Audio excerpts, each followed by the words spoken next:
Good evening, everybody, and welcome to Vigil Wildemount Chronicles, one of our two rotating games on Wednesday nights.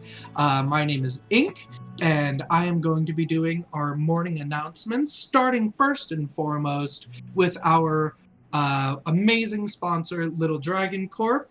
Now, as you all possibly know, if you are fans of Wednesdays, everyone would know that our resident Victoria is our lead researcher into little dragons and their possible whereabouts all around the world.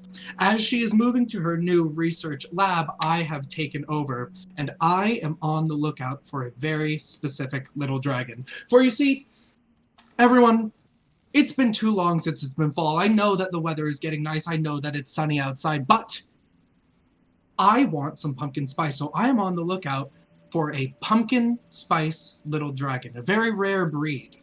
So I want everyone watching at home to be on the lookout for a small orange dragon, because I'm trying to capture it so that I can get some pumpkin spice. In the meantime, however, Little Dragon Co. is a Canadian-based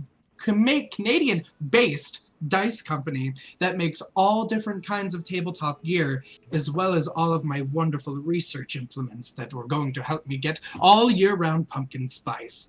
So, if you're interested in what Little Dragon Co. does and you would like to get some of their products, put Little Dragon in the chat with an exclamation point in front of it, and when you go to Little Dragon Co., make sure to use the coupon code PROBONUS, that's PROBONUS, for 10% off of your order. Get yourself some Little Dragon dice. In the meantime, while I'm not able to look, I will go to our other wonderful sponsor, which is Cardboard Castle Games, who is a wonderful little local game store in the Evans, Georgia area. They have all sorts of things, from tabletop to Magic the Gathering cards, which I know Matthew is a fan of. And Matthew, if you are watching, I am on Michael's side. I am much more here for the Pokemon cards than the Magic the Gathering cards. I do not understand how to play Magic the Gathering anymore. Pokemon is tried and true. You can put exclamation point CCG in the chat to get any information about Cardboard Castle Games. And if you find yourself in the Evans, Georgia area, make sure to wear a mask and possibly give them a look and see if you can give them some support. Let's see, what else do I got here on my other screen? Our community Discord. You can join it just by following below underneath us all. We have a wonderful community where you can learn about all of the different things that we're going to be doing and are doing. And you can meet some really, really great people, as well as possibly join in one of our community one-shots that we like to run for members of our Discord. So if you'd like to join, you can just click on that down below. And you can also find our streaming schedule. Now, we stream games every day of the week here on Proficiency Bonus. Some of them homebrew, some of them modules, some of them not even D&D at all. So if you come in, you can pretty much find anything that suits your fancy. We've got a really fun Star Wars game, one of my personal favorites, airing every other Thursday, featuring these lovely people. They're on my Discord, they're over here, featuring Kristy and Derek, who are some wonderful players on that. But if you want to know what we're going to be doing on any given day, the schedule is right down below. And finally, my final announcement is specifically one of our Wednesday announcements. The music that you hear today and every Wednesday is from the wonderful composer known as Adrian von Ziegler. He makes some really, really great audio tracks, and he has really great policy on being able to use them for streams and all of that nature. He has a YouTube and a Patreon. That's Adrian von Ziegler. You should go and check him out. He does some really, really great stuff. I think that's everything. I know that Mystic Hour, Kristy, is coming back in a couple weeks, but until then, we're still taking a break on it, and it may be going a little bit, we're waiting till May, and then we're going to get some more information about that. We're counting down for the Mass Effect Legendary Edition is what's happening here. So if you know when that comes out, you know when Mystic Hour is coming back. Oh, I feel all the tingles. I really hope that it comes out at like midnight on the 14th, not at like the end of the day on the 14th, because that would suck. All right. Well, I think that is all of our announcements for today. Remember, keep an eye out for that little pumpkin spice dragon. I'm really craving it. So, all right, Derek. I think we're all set. Okie dokie. So it's been a couple weeks since we've played. Did someone want to take the recap for the for the inspiration, or am I doing it this week?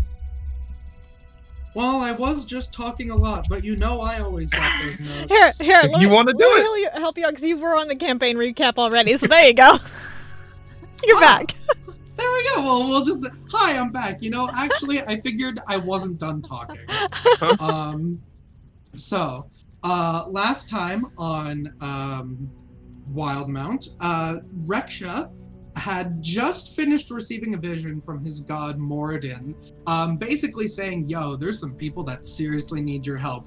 And he had no idea where that place was, so he did what any good adventurer would do and went and found a map and asked a bunch of questions at a library and was able to figure out that the land in question is known as Oath, which is just north of Port Zoon, and we had actually just recently had some hired-on adventurers return from an expedition job from there. So it seems that something is going on in Oath, and the people need our aid. Or specifically Reksha's, but the whole party will tag along too.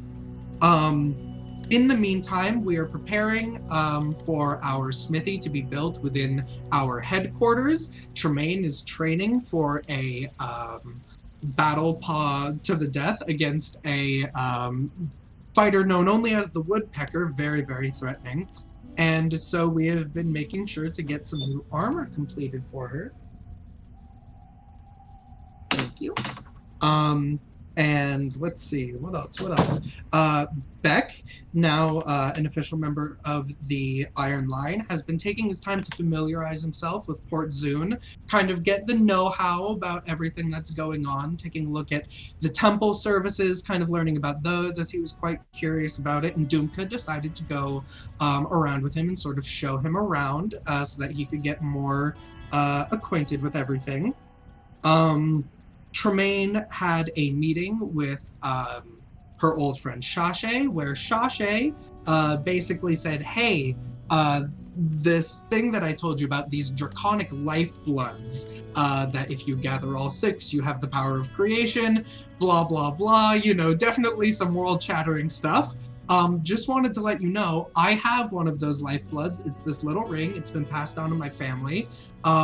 So those hunters that you were telling me about on that last mission, they may come to Port Zoon. I'm completely fine and amazing and powerful, but I just want you guys to know. And also, as I research into these lifebloods, we may be able to find where other ones are, and so there might be some more work for you and your group in the future. To which Tremayne was like, I'll let you know, Shashay. I'll keep you, we'll hear about it. Dumka and his brother Zach did a little bit of training where Dumka talked about, since his father and his family seem to be connected to these lifebloods, he worries about the safety of his father and whether or not these hunters have gone to him before. Bless you, Kristy. Thank you. And then late at night, during one of our nights, Zach, as the Dark Phoenix, saw a crime take place, an explosion, and subsequent robbery by some members of the Myriad, to which he gave chase, but then figured maybe I should get the rest of the team on board. So with everyone gathering at the headquarters, we were about ready to move on it when Tremayne dropped a little bit of extra information that while she is not directly working with the Myriad, her family is indebted to them, and this is the entire reason why she has to fight for money. Trying to pay off this debt that is never going to, hey, look, some little dragon dice. Which is why she is kind of in the situation she's in. So, not wanting to poke the hornet's nest, we let them go for now. And with that sort of sour note, we continue with the second half of our extended time skip as the days grow ever closer to Tremayne's next fight. now I will stop talking. Indeed. So you can have a point of inspiration, Inc. So, the night of the explosion and the robbery was the night before Tremayne's fight. I can't remember if you all wanted to have any more conversation that night, or did everybody split off and go back to sleep? What was everybody's plans for that night? Because if not, we'll just skip through the night and that's day. I don't have any plans. Okay. Yeah, I don't got any plans. I'll just sleep in the warehouse just in case I'm needed by anybody, though. I'll sleep in the warehouse since I came all the way over here. Okay. So everyone is sleeping in the warehouse tonight. Well, after the conversation late at night, everybody finds rest, gets a full night's sleep, and the start of the next morning comes. And you hear someone knocking at the door of the Iron Line's headquarters.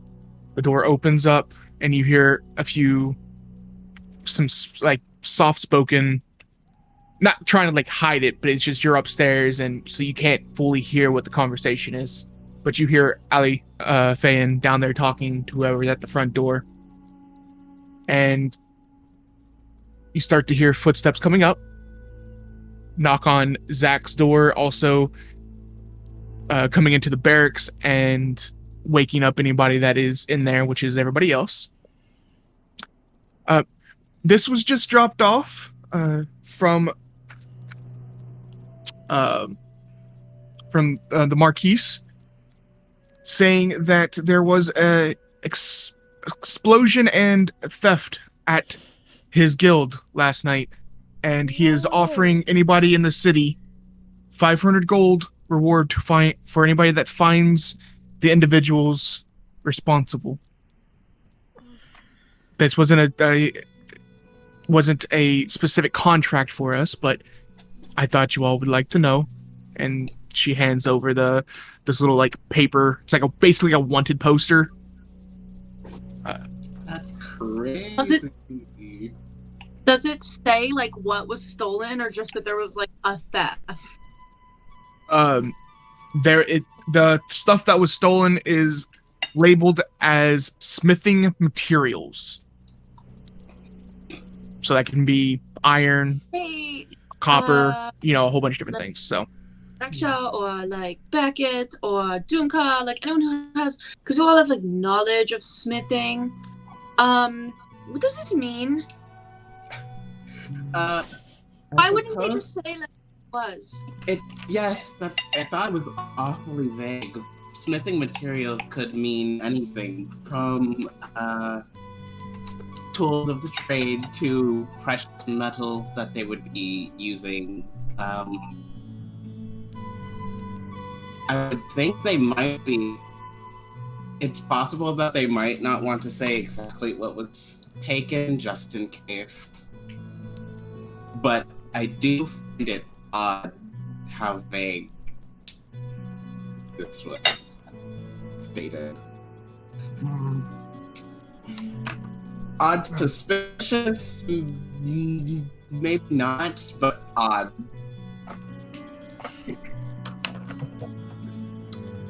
It is, yeah, I mean, as it is written, it basically just reads as metal or tools to me, which I would think, I mean, they have value, for sure, but at that point, why not just lift a jewelry store?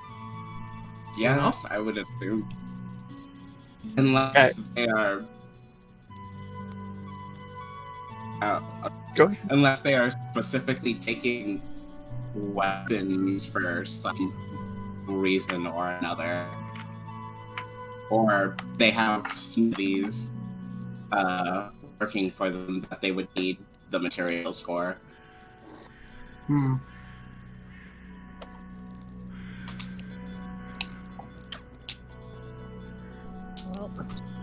because you all think that 500 gold is quite a big offer for just Yeah.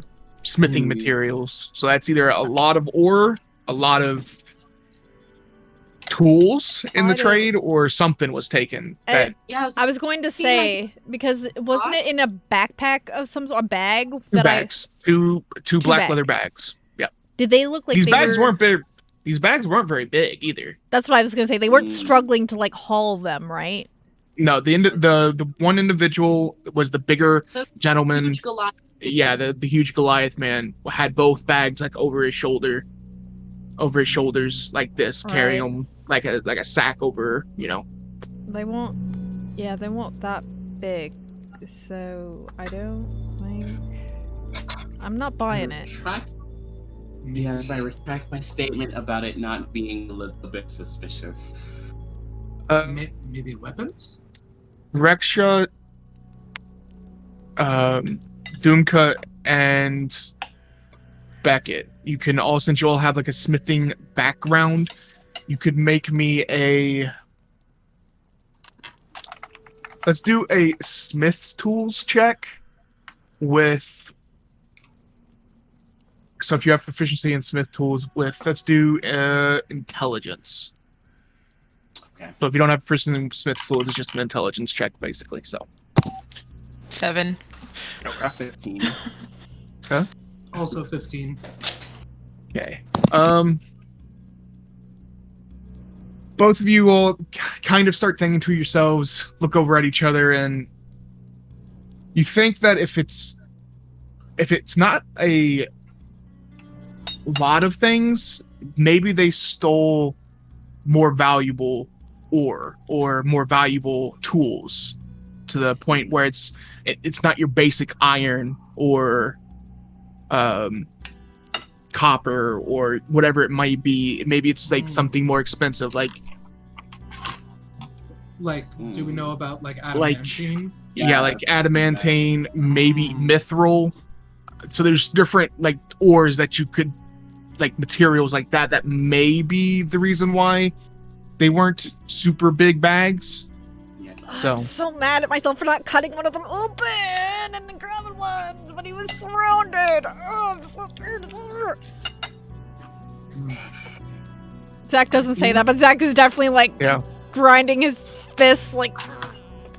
Yeah, Reksha doing the like hand on pin, just like.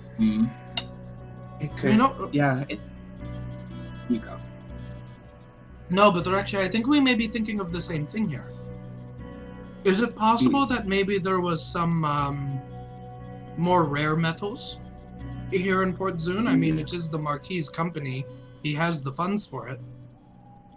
He definitely does, and the outreach to get them if he desired them.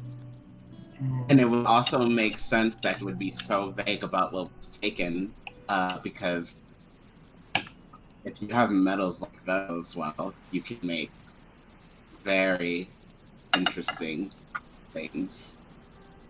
Or sell it for a lot more than 500. Or sell it.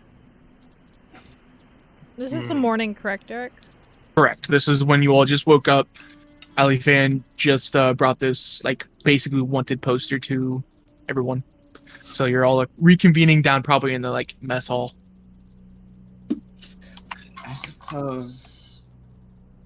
I wonder what the Myriad would want with metals like those. Do I know what adamantine and mithril are, at the very least? Yeah, I would say you've probably at least heard of it with your like smithing background. So it might be possible that they're attempting to construct very, very powerful or light armor. Light might make a bit more sense, something that people can wear that provides more protection but allows for a bit more dexterity. Well, if the woodpecker miraculously shows up with some adamantine plate, then we will have a good idea. But I heard that they are more of a quick mover. I would have a good time against that. I would be very interested to find out how they managed to make adamantine plate in the fen. In one day? Yeah, I don't. That's true. Not even like Yes. one night, One basically. night. In 8 hours. Because if you're the lucky. fight is today. Yeah. Oh God! Yeah, so I was like, Wait, Tremayne! I tap like a calendar that we have with like a box circled. It is indeed the 11th. Yes, I know. I went to bed very early last night. Didn't you notice? I always do that the night before. My workout this morning has been very light. We weren't paying attention. I thought that it was just. Well, I guess you do not need beauty sleep Aw. because you Wait, are. what? I was trying to be nice, but it came off as sort of the opposite. I was going to say, well, I was going. Mind. he just shot himself in the foot, Tremayne, that's all. I was trying to say that you were pretty, but I think it came off more as I was saying that you're not, but you're pretty. And pretty ready to beat up a woodpecker. I don't care about being pretty, but thank you.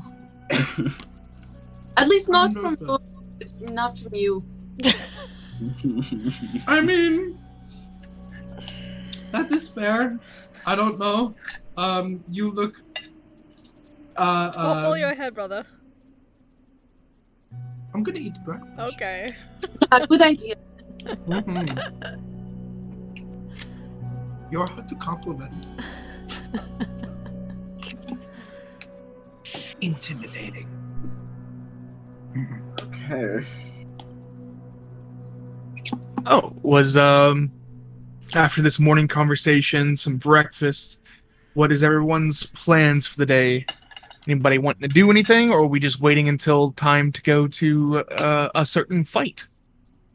I'm ready for a certain fight. Let's get some action up in this beach.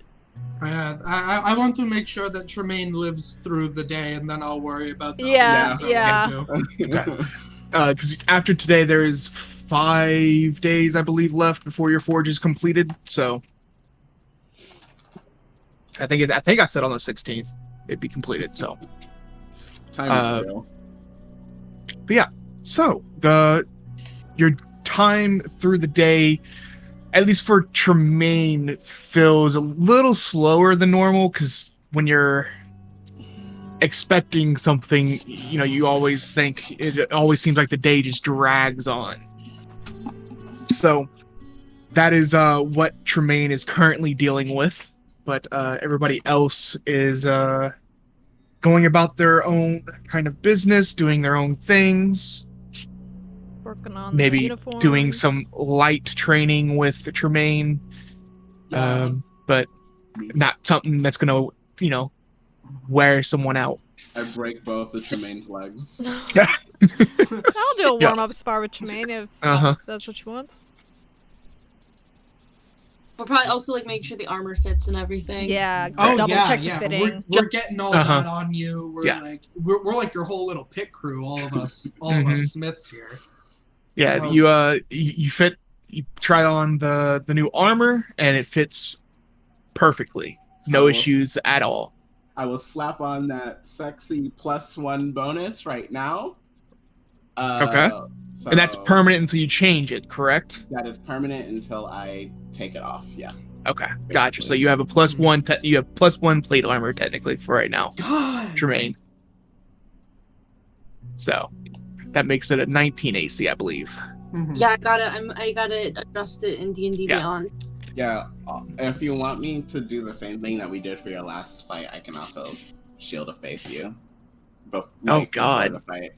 I was gonna say, if there was an emergency, I could cast Haste and he could cast Shield of Faith. You would get another 4 AC. My God. How long did the shield last? The shield lasts 10 minutes, so Mine's only I can. 1. Yeah, I can basically do it. Before Maybe- the fight, and it will last until the fight. Now, the reason you remember Yeah. the reason why you didn't do haste before is because there's typically a In the intro. intro thing, Yeah. and that takes about 30 seconds, or, depending on the talking. So It's up to you if you wanna risk the stun effect taking No, that effect during your. no. If anything, Yeah. I have if a spell anything, that I could use for her too. I have enhance ability, Okay, sure. Ooh. oh, so I could give her temporary hit points. I could give her advantage on strength checks, advantage on dexterity checks, advantage on charisma, intelligence, or wisdom. Sure. Ooh, And it lasts for an hour as long as I maintain concentration. that's really good. I think Yeah, I think the strength checks or the 10 HP. temp HP would be good. How much temp HP would she get? 2d6. Mm. And so that one also gives you advantage on constitution checks. If So this checks, guy- not saving throws. Oh, because I was gonna say if this guy brought out poison. Yeah, Okay. it's not saving throws, it's checks. But Okay. Pretty good. I'll keep haste in the bag, and if it looks like you're gonna die, because I don't want you to die, I will probably try and cast it on you from the crowd. Because I don't want you to die. Give But some other than stuff. that, I won't. I'll be taking it.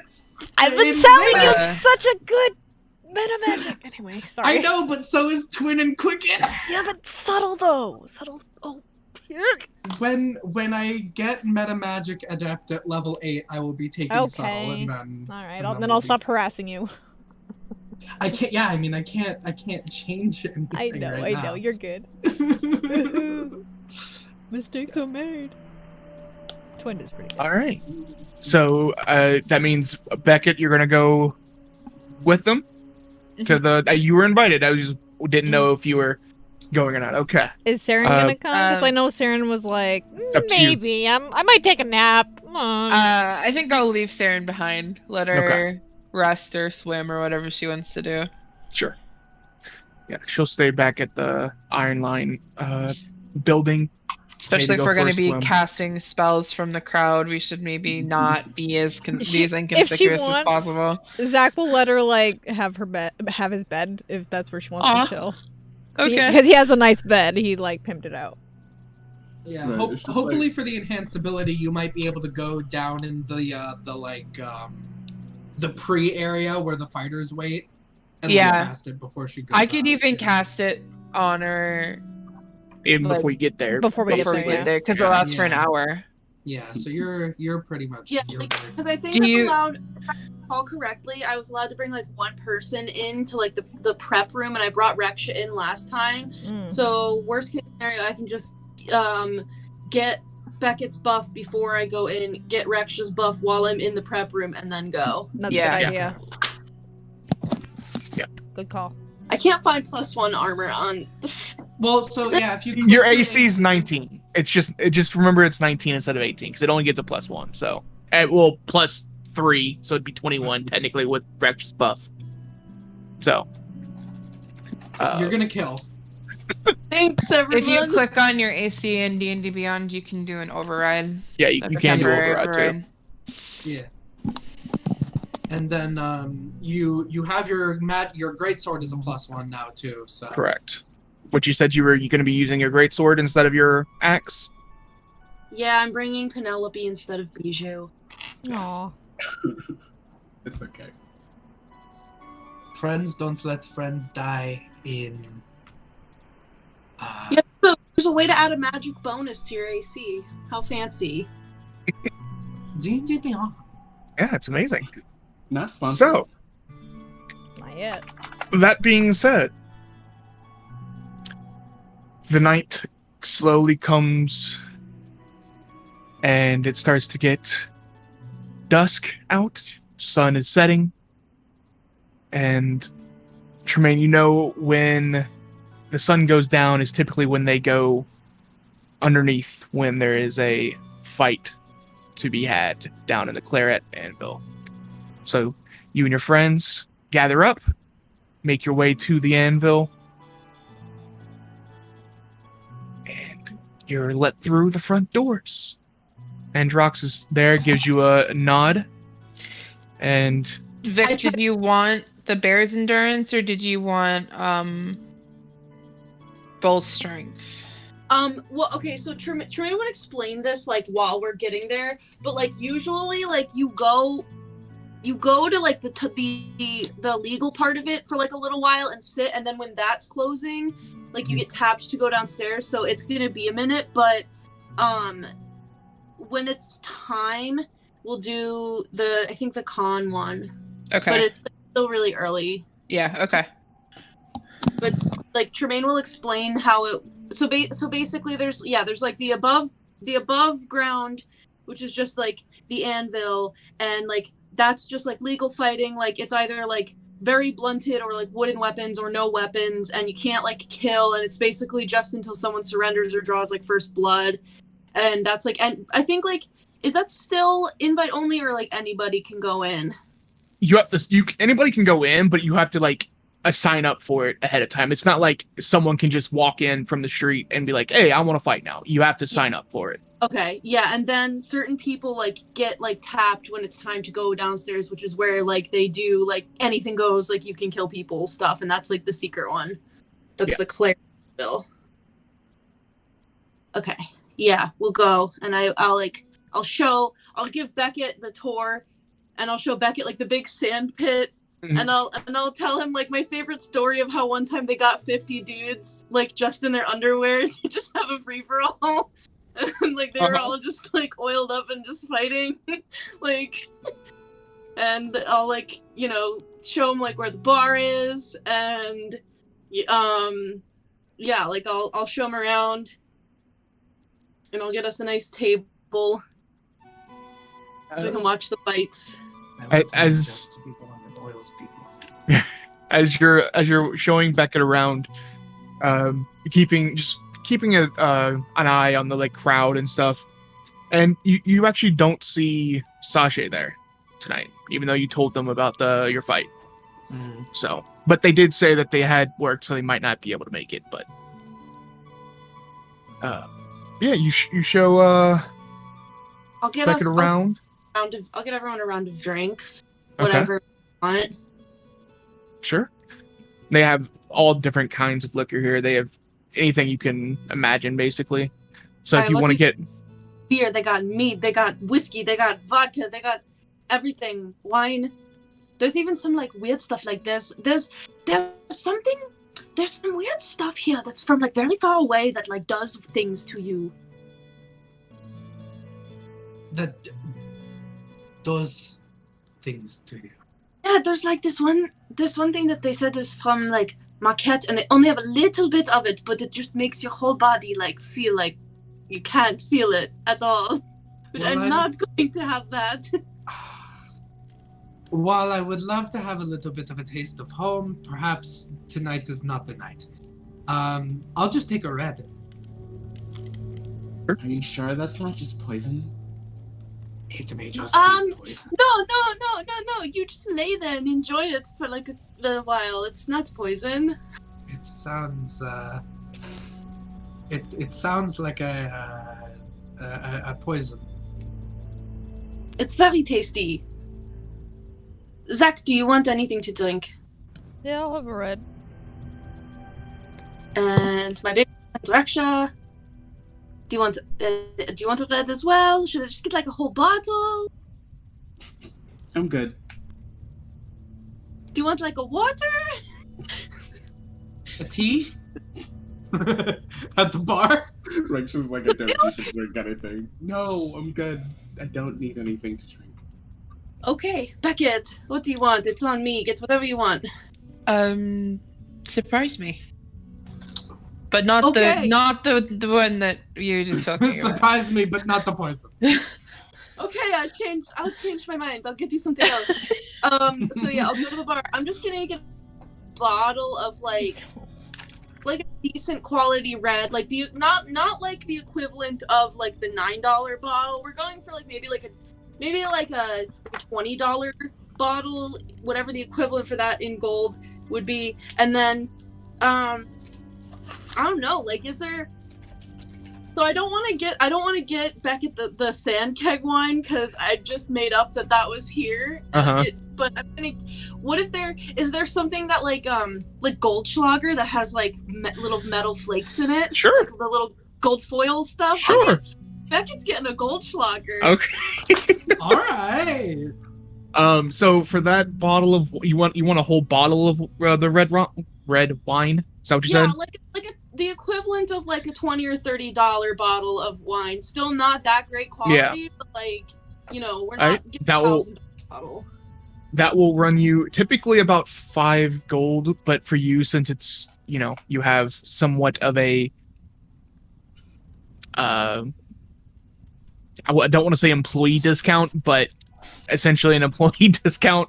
It will cost you about 4 gold, and then we'll say 1 silver for the gold slogger. Whatever. Yeah, it's gold. I'm gonna get him Goldschlager. Mixed Goldschlager mixed with like grenadine and the forgotten or the D&D equivalent of Sprite, and that is called Arkansas and Avalanche. But if there's no, would that be like just lemon and lime juice? I was gonna say, D&D equivalent of Sprite. Let's just go to Fantasy McDonald's. They have it right on the menu. Yeah, D&D McDonald's. Sure. Yeah, it's like McD and Donald's. Like a fancy drink, and it has like gold and shit on it. So yeah. Okay, so yeah, you buy all these things, bring it back to the table, hand all the stuff out to everybody. So it was like 5 gold total. No, it was 4 gold and 1 silver. So. Okay.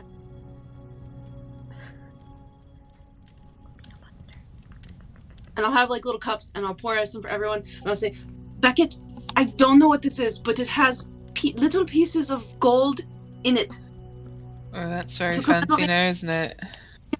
First time being here and joining us. I don't know how it tastes. There's lemon and lime juice in it. Cinnamon with lemon and lime. That's a very interesting combination. Yeah. They called it an avalanche something. Have you ever been to a place called Arkansas? No, I can't say that I have. Yeah, they called it an Arkansas avalanche. Wow. That. Why did they? I don't know. The internet, man. Yep. Yeah, you all have a nice beginning drink in the anvil while it's still open. And very similar to what happened before, once the party or nightlife of the anvil starts to slow down, some of the servers and some of the bouncers start going around to people, tapping on the shoulders and saying the anvil is now closed. If you could please make your way to the exit. And then everyone that exits was not intended to remain and go down to the Cleric anvil. So do we see the big guy, the big Goliath guy that guards make a perception check. Motrax off? Wait, hold on. Who are you looking for? Which one? You looking for the Goliath guy that he was the one that and he guards Motrax's office? Make a perception check for me. My new little dragon dice. No! Little dragon, no! You're looking for Arlath, was that individual's name. That's a dirty 0? Oh, yeah, no. Oh. This wine is actually starting to like kick your butt a little bit. Even if it's just like you thought you could handle 2 glasses, and maybe I shouldn't have. Dirty 0. Just take your die and roll it in the mud and just. Yeah, those are 2 minus 2. Yeah, unfortunately you're getting distracted by by your friends' conversation and some other people in the bar that's like getting up and leaving. But yeah, unfortunately you don't see the individual named Arlath that you had described to you the night before. So I will say that. I'll say, Arlath's not here. He might be in the office. Just so you all know, if you're looking for him. Or maybe he's in the sewer. I don't know. He's not here though. Alright. Like definitely. I'm definitely gonna keep my eyes open for him as we go down. Okay. So, as you all are sitting there waiting for all the other individuals to leave, once everybody has left, we'll see Motrak appear, and again with the booming voice that he has, like basically like over an intercom or over like he's using an air horn type thing, or a megaphone. His voice kind of echoes throughout the thing. If everybody would like to follow me down, tonight's other entertainment should be beginning shortly. And he starts to make his way to a hidden staircase.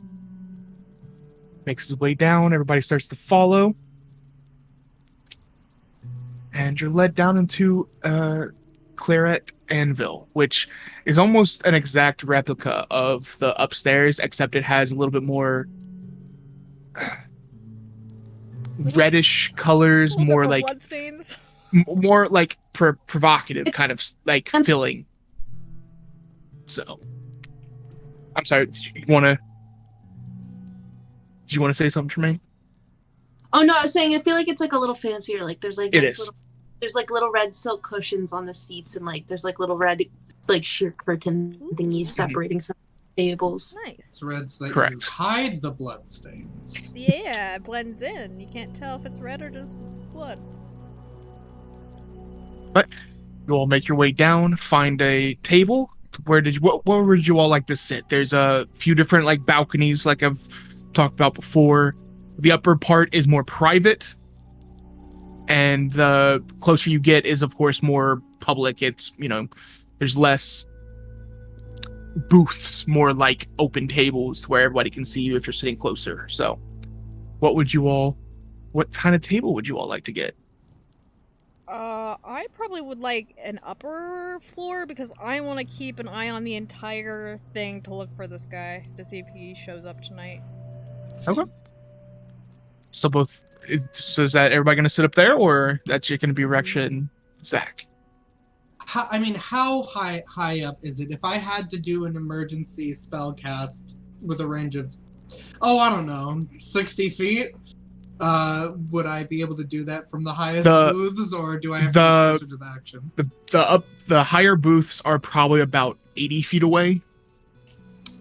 Dumka will probably take a middling booth then, Okay. not all the way at the top, so I get a little bit of a view, but a little bit of range. Don't. Okay. So I guess I'll be by myself unless Beck Yeah. wants to sit with me. Beckett, are you going to sit with two I up can sit top? with you. Okay.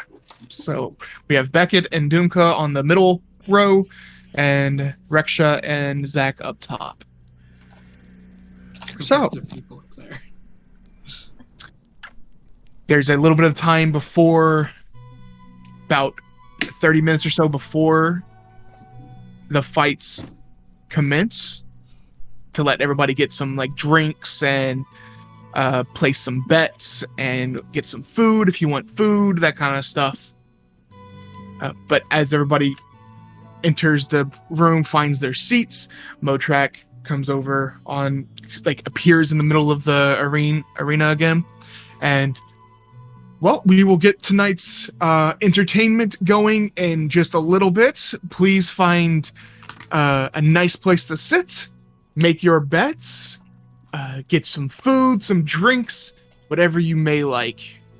And tonight is going to be a very interesting one, I believe. It is with the Woodpecker and the Basilisk. Unfortunately, the Basilisk is stepping in for the bullet, but I believe this fight should be just as good. So everybody make your bets, and we'll get started soon.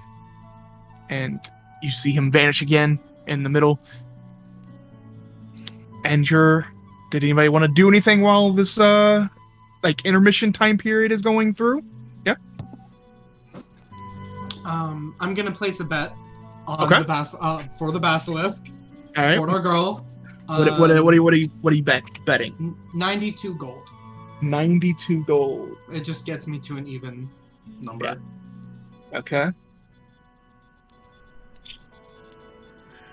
I'll bet 88 Anybody else? gold.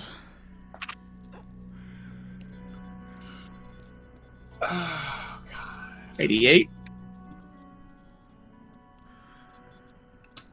Reksha, Beckett, did you want to bet any money? Yeah, I will too, but I'm doing some math here. Okay. I'll bet 100. 100? 69. I will bet 79. Aw, so close. 79. 6 away from So close. Why you gotta do that to me, Chel? I'm getting to an even number. I know. Make sure you guys write down what you're betting. I know. Yeah, I have it written down too. But You yeah, wouldn't just want keep track of what you all are placing your bets on. So everybody places their bets, gets some drinks if you want some drinks, some food, and about 30 minutes pass, and you see Motrak appear once again in the center. Well, that is going to be the cutoff for the bets as the combatants are getting ready for their fight. Just be another about 5 minutes. So everybody find their seats and get ready for the show. I And then grab he vanishes. Reksha to come with me, and as we are going our way down, since Reksha was at the top booth, Yeah. I stop by Beckett and I say, "If you got anything for me, now is the time." He will reach out to shake your hand. And he will grant you Bear's Endurance with Enhanced Ability, which grants you advantage on Constitution checks and 2d6 temporary hit points. So go ahead and roll Ooh. those 2d6 for me, Chel. Okay. Since you're the one casting the spell. 11. Oh, nice. Ooh.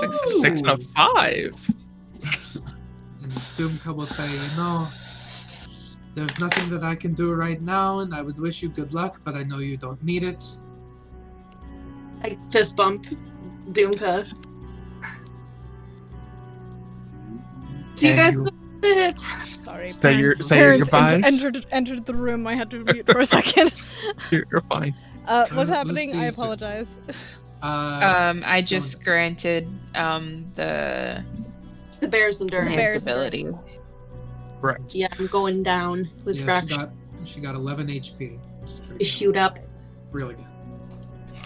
So, We go in the room and we put on the armor with Reksha's assistance. yeah, you all make your way down to the changing area, put on your armor, your new fancy plate armor. And this is still, it looks like your old armor, right? Like the old Basilisk armor, it's just new plate. Well, so in my mind, the Basilisk armor that is like in the art, that's like the plate mail version, and what Yeah. I was wearing before was like a shittier version of that. So now we Gotcha. have like, Now you have the trans- actual. yeah, we've achieved Okay. the art. Gotcha. level. Cool. Yes. So you have your fancy custom-made Basilisk armor. Put on your helmet. Reksha goes to cast Shield of Faith, right? Yeah. Okay. So you get a +2 to AC plus your 11 temporary hit points. And Reksha makes an exit of the chambers, makes his way back up to Zach. She better not lose. So, 21 AC. yeah, you have a very high AC. Going to be an interesting fight. So, you make your way out of the changing rooms, waiting by the gates into the arena. This time, instead of... Because last time you were here with your friends, you were introduced first. However, this time, the woodpecker is introduced before you. And Motrak again appears in the center of the ring. Looks like our combatants are ready. Let me introduce our first participant evening. They are the woodpecker, and the gate rises. There's like two like portcullis gates, and one rises. You see a very thin figure, not like toothpick thin, but like for someone that you heard wore plate armor, their like body size or mass is a lot thinner than what you would expect. But they have this full plate helmet that comes down, and they have actually like a beak on the front of their helmet that has like a little red tip on it, and a small red feather that comes off the top of their helmet. Their armor is pristine condition. It looks like they take pride and well-kept armor. They also have a small little like sash that hangs down off the left side of their hip that is also red.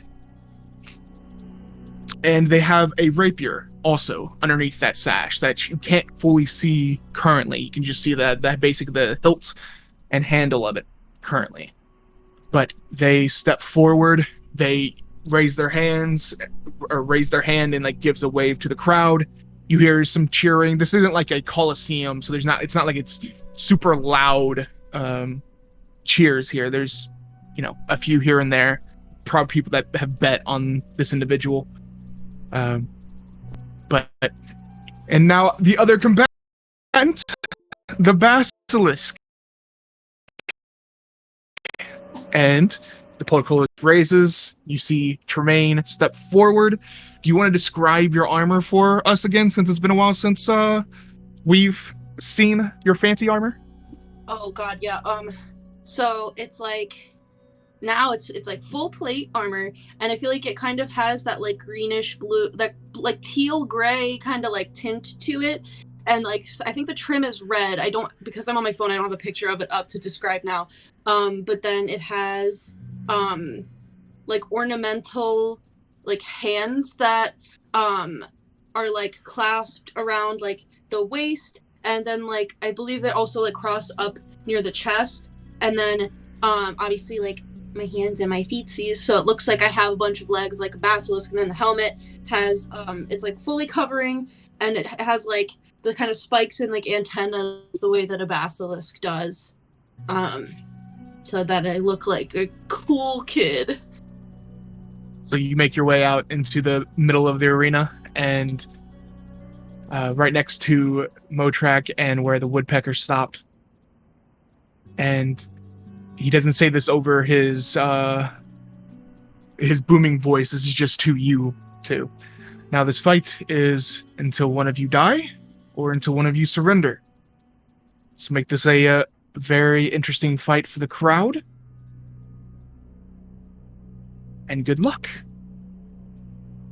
He steps back from both you and looks back up to the crowd. And with that, the fight begins. And he disappears from the center of the arena again. Hey, Derek, can I do like either now or at the end like a perception check to look? Yeah. I was going to let you all do that. Oh, awesome. Yeah. So, Tremayne, go ahead and roll initiative. Roll good. Ooh, do we have some tunes for you? You better roll good. We better get some nice music up in here for it. Oh, that was cacked. That's too soft. Not good. Not good. So what'd you roll? The total is 11. Hey. I'm not going to even write this down because it just goes back and forth. They got a 21. So, you see them draw their rapier. And as you do, the rapier makes this like shing sound. And they put their hand behind their back. They're the other one that they're not using. And hold their rapier up towards you. Here we go. And you hear, instead of immediately attacking, you actually hear them speak to you.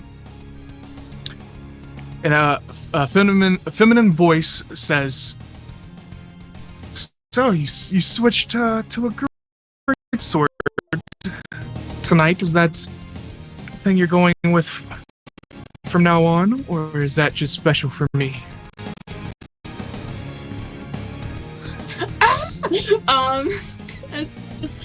I just kind of shrug, and I just kind of say, I got bored.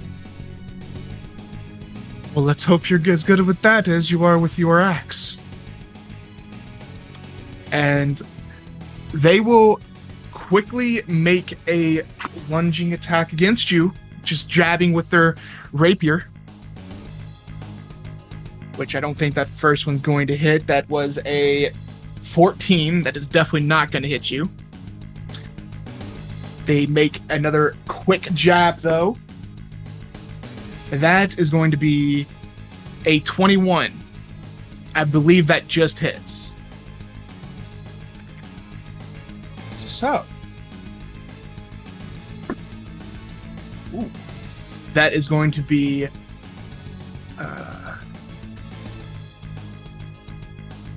12 points of piercing damage as you see this. The first jab of this weapon, you see it coming.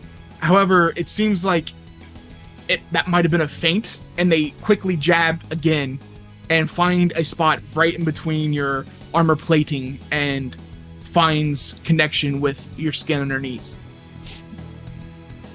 That is going to be the end of their turn. And they just basically stand there again with their basically your typical fencer pose, just like this. So, it's your turn. What would you like to do? I think I want to attack. Okay, go ahead and make your attack. So I literally don't have to. We haven't had combat in so long. I forget my abilities. Yeah. Okay. You know what? I'm gonna Great Weapon Master. I'm gonna Great Weapon Master this. Okay, so that's gonna be -5 off of your attack, right? And then plus 10 damage. Yes. Okay. Let's see. I have parry, reduces. I have fainting. Sorry. You're fine. Oh, as a bonus action, I'm going to do expend a superiority die and do a fainting attack. Okay. Did that give you advantage? Yes. So, all right. Add the total to the damage roll and to gain advantage on your next attack roll. Okay. So I get this one with advantage. Correct. And it's Great Weapon Master Hunter. Yeah. Yeah, I don't think it's gonna hit. 12. Yeah, unfortunately 12 misses. And No!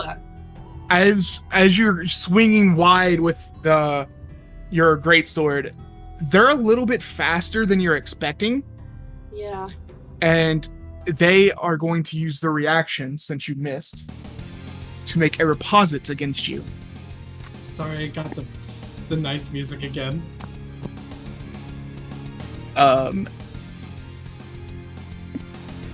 That is going to be a 22 to hit.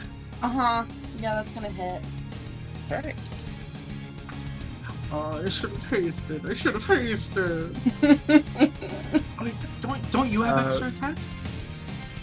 Yeah, but Yeah, but since they're doing Tremayne a missed, reaction thing she's to me right the other now. person's making a Making reposit. Sorry. Yeah. I'm stressed.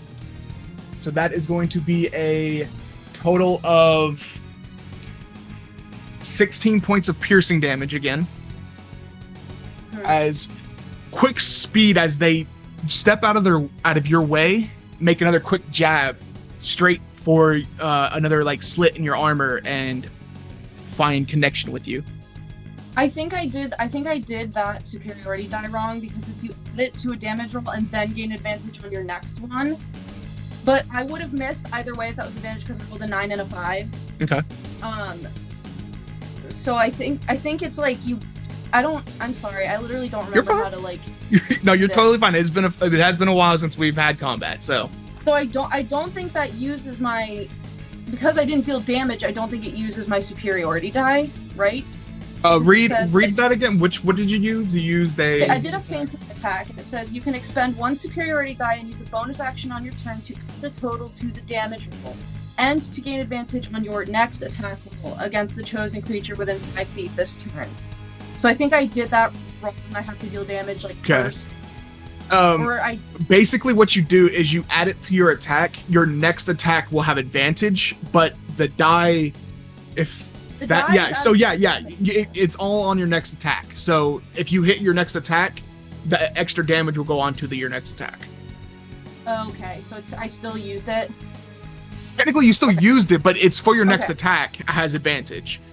So you can go ahead. But since I used it before I made my first attack, then I don't get the advantage on the second one. Then the damage is gone. Yeah, I guess that's true. Yeah. Okay, that's just what I was clarifying because I didn't understand if I was supposed to use it after I did. Yeah, the damage goes on to the advantage attack. So. Okay, I'm gonna attack again. Sure. That one probably hits. 19, 22, 23. That is definitely going to hit. Okay. Sorry, I have to hold my phone now because I have to keep it plugged in. You're fine. Okay, and that... You know what? Can I, That's slashing damage because it's my sword. Correct. I'm going to use my slasher feat to reduce their speed by 10 feet because... Okay. Why not? And then can I also use another superiority die to make a trip attack to try to knock them over. So then I add this to the damage roll, so I get a d8 on top of my 2d6 plus 5. 4, 5, 6, 7, 8, 9, 10, 11, 12, 13, 14 slashing damage. And they have to make DC 15 strength save. DC 15 strength save. Yeah. Okay. Natural 18, so unfortunately they are still standing. So they see you come after your strike with your sword, kind of do a sweeping motion with your foot trying to knock them onto the ground, and they easily just lift their leg to where it would miss, and the tripping attack unfortunately does not land. Yeah. You know what? Yeah. I'm gonna just action surge right now. I'm just All gonna right. blow it. Go ahead. Blow it. Because this is not going well. Okay, yeah, I'm gonna attack again. And I'm gonna Great Weapon Master this one. Okay. YOLO. Go ahead. Okay.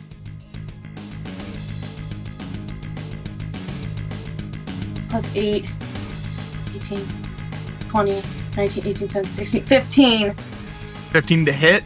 Unfortunately, that misses. Shoot, I gotta stop doing... Okay, I'm not gonna do it.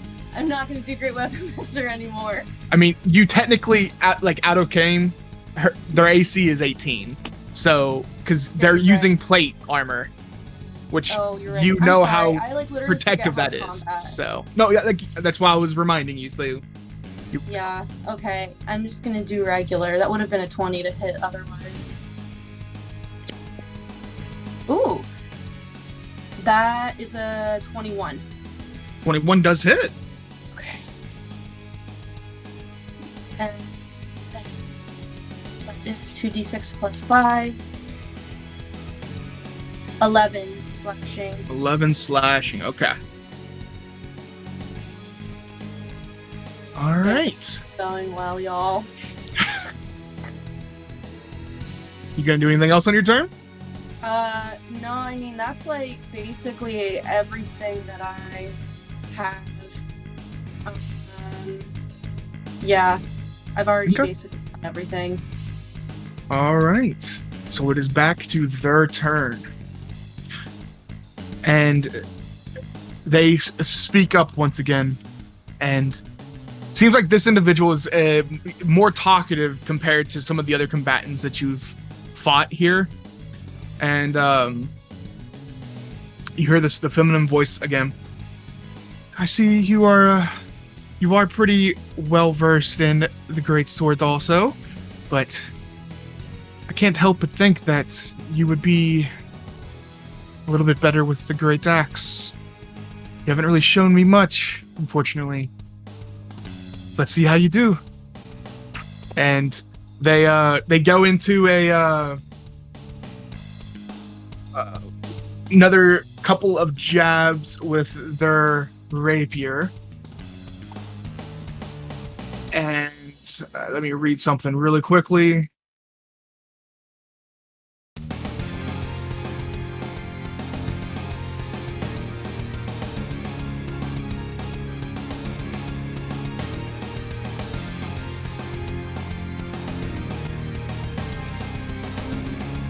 Okay, so they are going to make another quick couple of jabs at you with their rapier, and they are also going to spend a superiority die again to make a disarming attack. That is going to be a 27 to hit. Yeah. So I need you to make a strength saving throw, or you're going to drop your weapon. And you take 14 points of piercing damage in the process. Cool. Okay, cool. Love that. We're down into the 20s.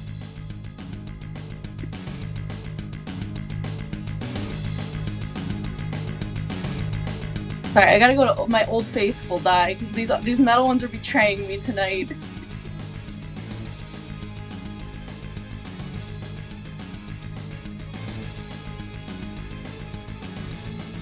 That's like a million. It's like 20, 24. Alright. So they try and like hook their the edge of their blade onto the tip of, or the like your crossguard to try and like pry it out of your hands, and it actually like cuts parts of your hand, and like your wrist is where the blade connects with you, and they try and make it to where it falls out of your hand, but they are just unable to do so. So they quickly come back around. They do this like spinning and another jab into you. The natural 20. I'm gonna parry Okay. to reduce the damage.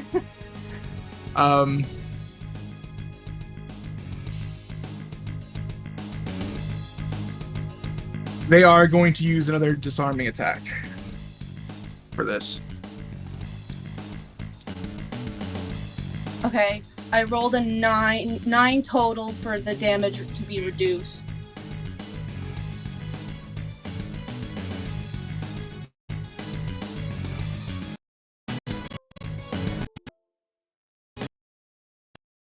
That's 25 points of piercing damage.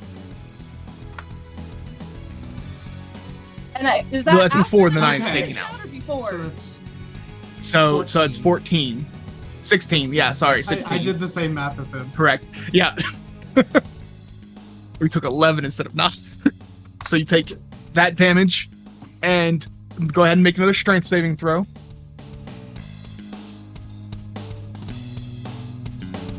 I don't trust these little guys. Big boy. Big boy. Big boy. Let's go.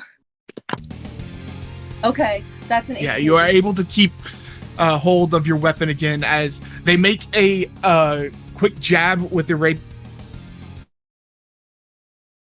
into pretty good at like seeing the seams and being able to find like a weak spot and make a jab right there. They try to spin and kick your sword out of your hand, but you're able to keep hold of it. How do the two fighters look from the stance? Tremayne is looking very rough. This individual's, it seems like they've taken some damage, but they are still standing. They don't look like they're, feeling that much. And and it seems like they're still And doing you have a second relatively win, well. right, Tremayne? Okay.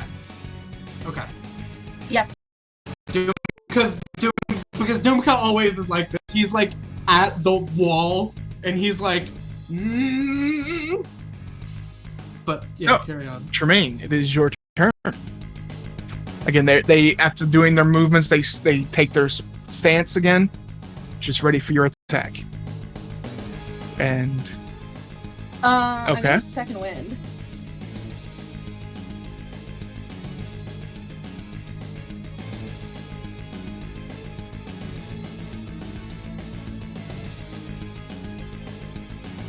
So it's 7 plus 6 is I get 13 back. Oh, we're back out of You like basically tens. negated that crit. basically, yeah. Yeah, but now I have like almost nothing left to do.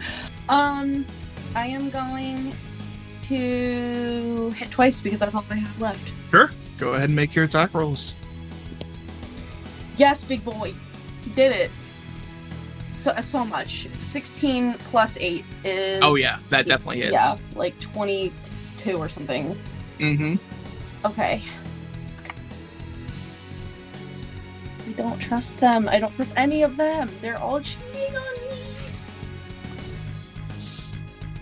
7 plus 5 is 12 damage. Slashing damage.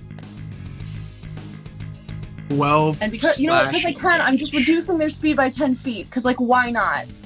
It's Okay. just fun. It's just neat. They are also going to spend their reaction to parry. Okay. So they're going to make the same thing that you did earlier. And they reduce that damage by 10. So, Oh. Okay. I don't think they have anything. They've done like 4 of these. they have done 4. No, they've done 3. Disarming. Nope, I'm disarming. sorry, you are 4. Yep, I did I didn't Yeah. mark 1 down. Thank you. I'm gonna hit again. Alright, go ahead and make your attack. Dirty 20. Yeah, that's gonna hit. Oh my god! Alright, little dragon, if you let me down, I swear to God. Okay, little dragon! Always coming through for me. That's an 8 plus 5 is a 13. 13 Okay. damage? Yeah, 13 slashing. So As I okay, they like stabbed me in the breastplate and stuff. mhm. And like first I like kind of like come down like for like an arcing strike, and they like use their like little skinny blade and kind of like step out of the way of it, but then I come back around like after it hits the dirt, like honestly I just swing that thing back up and I cut them in the leg. Okay. And they kind of like they try to jump out of the way, but you catch them as they're jumping, and they stumble for a second. With those hits, they're looking kind of rough too. So at the top of the round, we're gonna go to the individuals trying to keep a lookout. So go ahead and make perception checks for me. If you're keeping a look for the individual, sure, yeah, go ahead. Natural 20. Okay. What's the total on that? That would be, I think, 26. Okay. 5. 5. Okay. Zach? Sorry, I had to unmute on multiple things. You're fine. Dirty 20. Okay. Beckett, did you want to make a perception check to look for this individual or for anything else that Yeah. stands out? Yeah, I'm just basically looking for anything off right now, especially the individual. That one for 7. Oh. We on the middle are just. Yeah. I like to think Beck and I like we've got like the rest of the bottle of wine and we're just like But Yeah. the more wine he actually drinks, the more actually into it he starts kind of like reserved, and then the more wine he gets, the more he starts to actually kind of get into it. He'll like reach out and like grab it, like his upper arm, like oh! It's like, Oh! Ah! the other two on top of up in the top level of this establishment, as you are enjoying the fight. This is very entertaining to watch. As they're going back and forth, like Tremayne was on her back foot for a second, but then pushed back, and it seems like they have found it in even ground again. You also notice individual walking towards Motrak, someone that you immediately recognize who they are as the individual that was Saul escaping the robbery. Of course it's during the fight. This individual is not carrying any bags. They still have that cloak that they were wearing and the armor that they were wearing, but they aren't carrying any bags. Again, you don't see any weapons on this individual. And they walk up to Motrak, whisper something in his ear. Motrak gives a little nod, and this individual walks back behind the bar and disappears into like a back room again.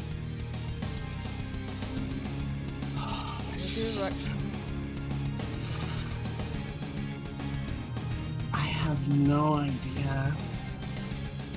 Because I want to. Because me is like doing. I don't know. We should go after him in the I middle don't of want this to fuck fight. things up for Tremayne, but damn it, he's right there. And you said he went into the office with. No, he went behind the bar. There's like a behind back the bar. room behind the bar, yeah.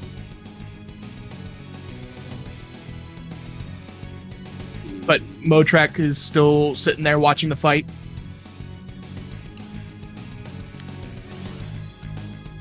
Damn it! I can't ask Tremayne if there's any back entrances that way. Do I know which entrance did I see him come through, or did he just kind of Same appear? one. He came through. Same one. Yeah, And then he he came left. through that back room, came out into the floor Talked to area, him and then and went then back. Yeah, and then went back out that way. I do. Does it look like somewhere? Like, does it look like specifically only a small group of people go in, or do like a bunch of employees head back? As you're watching, you see a few servers that go back in and out. You get the feeling that might be like either the cooking area or like a place where they store the wine or alcohol. It's something like that. You're not entirely sure, but it's like kind of seems like a storage room or the kitchen. So. Does he have like one of those invisibility spells? I have disguise self. But that's kind of risky. Get him, Basilisk! If Beckett knew he was there, I could have hunter's marked him.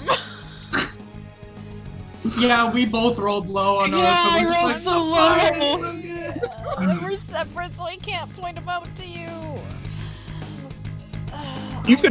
You wouldn't get down there in time before he made it his way back into the back, but you can walk down to their table. There's nothing keeping you all from like moving. Yeah. Oh, So. I know, but then the hunter's mark lost its chance. Yeah, But yeah, you I can't- probably yeah. would go Can't down hunter's mark and her at now. least inform the two of them. Okay. Reksha, I know I'm also in your boat. I really want to go fuck him up, but I don't want to fuck up Tremayne's shit here. Yes, she's doing flinches from a hard hit. She could be Better? doing better, but She's got this, yeah? yes, I suppose we'll have to leave it here for now. But Okay, I'm gonna go let brother and Beckett know. I'll be right back. we know more, and I'll just keep an eye on that to see Yeah, if he if he like comes comes back. in and goes out more. Yeah, so I'll Okay. kind of just tap Reksha on the shoulder. He'll be like, "I feel you," and then go down to the other two. Okay. I know we're in combat, but I think this is a good place to take a small break, Oh, and we'll see the boy. outcome of this Oh. fight when we come back. Italy. BRB fam.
Yes, we are. So, I guess we get right back into the action here. Did before the start of this next round, did anybody else do anything in the crowd? Or are we continuing? I'm going to actually, at the very least, if we see that guy again, Okay. if he's within 90 feet of me at any point, cast Hunter's Mark on him. Okay, so you're gonna keep an eye out for seeing Yeah. this individual since you were pointed out that he was Yeah. here. Gotcha. That is totally okay for you to do. Yep. Dumka Oh, back is to just screaming at the yelling fire. louder than everyone else, Okay. cheering for the basilisk to give her any semblance of aid. Uh-huh. Yeah, Tremayne, hearing your friends cheer for you is definitely helping and like pumping you up a little bit for the remainder of this fight. It means looks like I'll it's give you coming my to a close. inspiration. Oh, there I'll you give go. you my inspiration on top of the player's inspiration that you have already from chat. So that's 2. All right, and then Zach and Reksha. Zach, you just went back up to Reksha, right? After you went down and told the two about seeing that individual? Yeah. All right, so we're going to jump right back into the fight. It is currently the Woodpecker's turn. As you're both staring at each other, and go ahead. I want you to make a perception check for me, Tremayne. Now, Derek, you know this is gonna be like a 2. Yeah, but just in case, all you need is a 10. It's a 9. Never mind. Rolled an 11 minus 7. I don't see it. You both look like you can tell that they are like breathing heavy because they weren't doing that in the previous rounds. They look like they've been having a work. Definitely have proven that you are skilled with the great sword, not just with the great axe. But again, you hear the female voice. Well, looks like you were just warming up that first round. But I think it might be time for me to end this. Do you think you just want to go ahead and surrender now? Make it easier for both of us? If you want that haste, just say it. I'll do it. I don't care. That was a good warm-up, but I'm just getting started. Okay, I like that. So they go into another 2 quick strikes. Gotta read something again.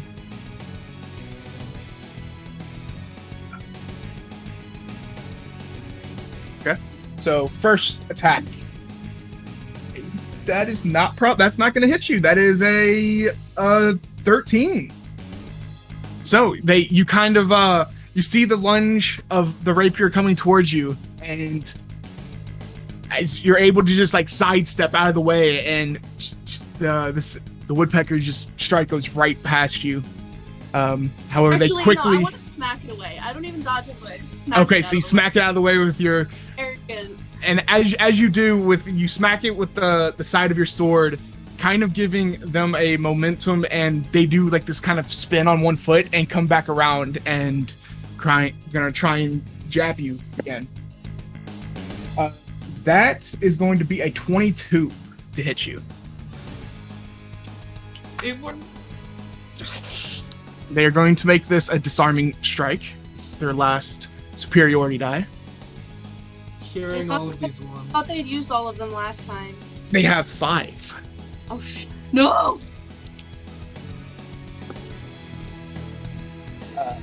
That is going to be a 16 points of piercing damage. Wait, okay, hold on. So, oh shit, what did I just do? Can I use my parry? Yeah, if you have your superiority die, if you still I have have one superiority left. dice, yeah, you can use it. I'm gonna Yeah. use my parry. Sure. This is not good, y'all. Okay. So, I roll a d8, and I add 3 to reduce. I reduced by 8. So if it was 16, then I take 8.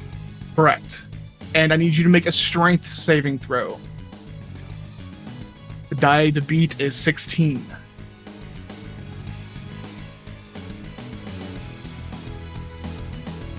That's a 9. You have inspiration. You have inspiration. You could use it on this. Give yourself advantage. Okay, the big boy is... Because you have one from Jamie, and then Ink said you could use his. Okay, I'm gonna use one. Oh yeah, that's a 24. Okay. So, as they're spinning back around, instead of aiming for your body, they actually aim straight for the back palm of your hand, trying to make it to where they stab through and it would make you drop your sword. However, you tense your hand, and even though it does draw blood, you feel the rapier sink into the back of your hand. You are able to keep hold of that sword. You hear again, "Are you sure you do not want to give up?" It almost feels like they're smiling at you. Huh? I'll say I'll give up when I'm dead on the ground. Okay. They're going to action surge. I get 2 more attacks. No, wait. 1 more attack. Wait, 1 attack or 2? I forget how action surge works. If you Do I have get 2? extra attack, you get... If you 2? have 2 Okay. attacks and you action search, then you get the same thing again, so you get 4 total. Okay. Bye, guys. That is a 1. So, unfortunately, that does not hit you. Fortunate. You mean Yeah. fortunately. Fortunately, yeah. Fortunately, that does not hit you. So they make another like jabbing motion with you towards you, and this time again you knock it out of the way with your greatsword, and they are going to make their final attack, which is a 24.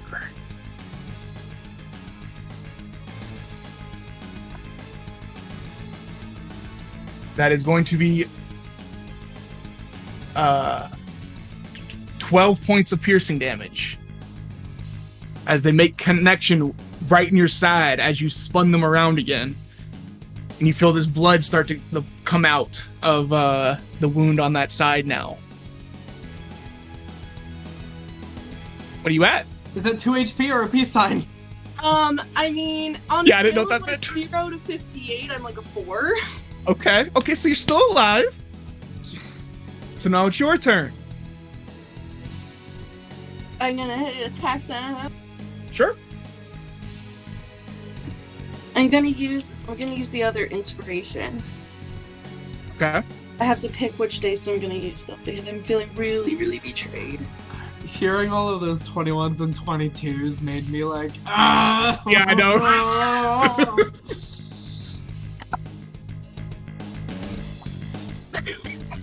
Oh no. Thank you, Jamie! Oh. Jamie! What happened? Thank you so much. Yes, I just crit because of the advantage. You crit? I got a natural 20 because of the advantage. Go ahead and roll damage. Jamie! Oh my god! Do it, girl! Okay. I gotta pick really good. I gotta pick the really good D4s. I gotta pick. D4s. Or not D4s, D6s. I don't. I was looking at the Okay. square faces and thinking, of course, it's on the square. I thought you'd been rolling D4s this whole time. No, I would end myself. Little dragon. This isn't gonna do it though, you guys. I don't think this is gonna do it. You have another hit. You still have another hit. Wait! I get a thing! I get a With thing! slasher. Yeah. When you crit. I can get an extra When you die. score a critical hit that deals slashing damage to a creature you're grievously wounded until the start of your next turn, the target has disadvantage on all attack rolls. Oh, okay. That's nice. And they've used up all of their points. They So have. they can't get advantage on me. Ooh, okay. 5, 10, 13, 14, 15, 16, 17, plus 5. 17, yeah, plus 5. 22. Yes. 22 slashing damage. And I reduced their speed by 10 feet. Okay. You reduce their speed by 10 feet. They are still standing, but they are looking very rough. Like this hit collides with the side of them, and you see them like their like body kind of like bend into with their plate mail dented into their side now, and they're standing, but they're looking very rough from what you can see and tell. I have one more attack. You do.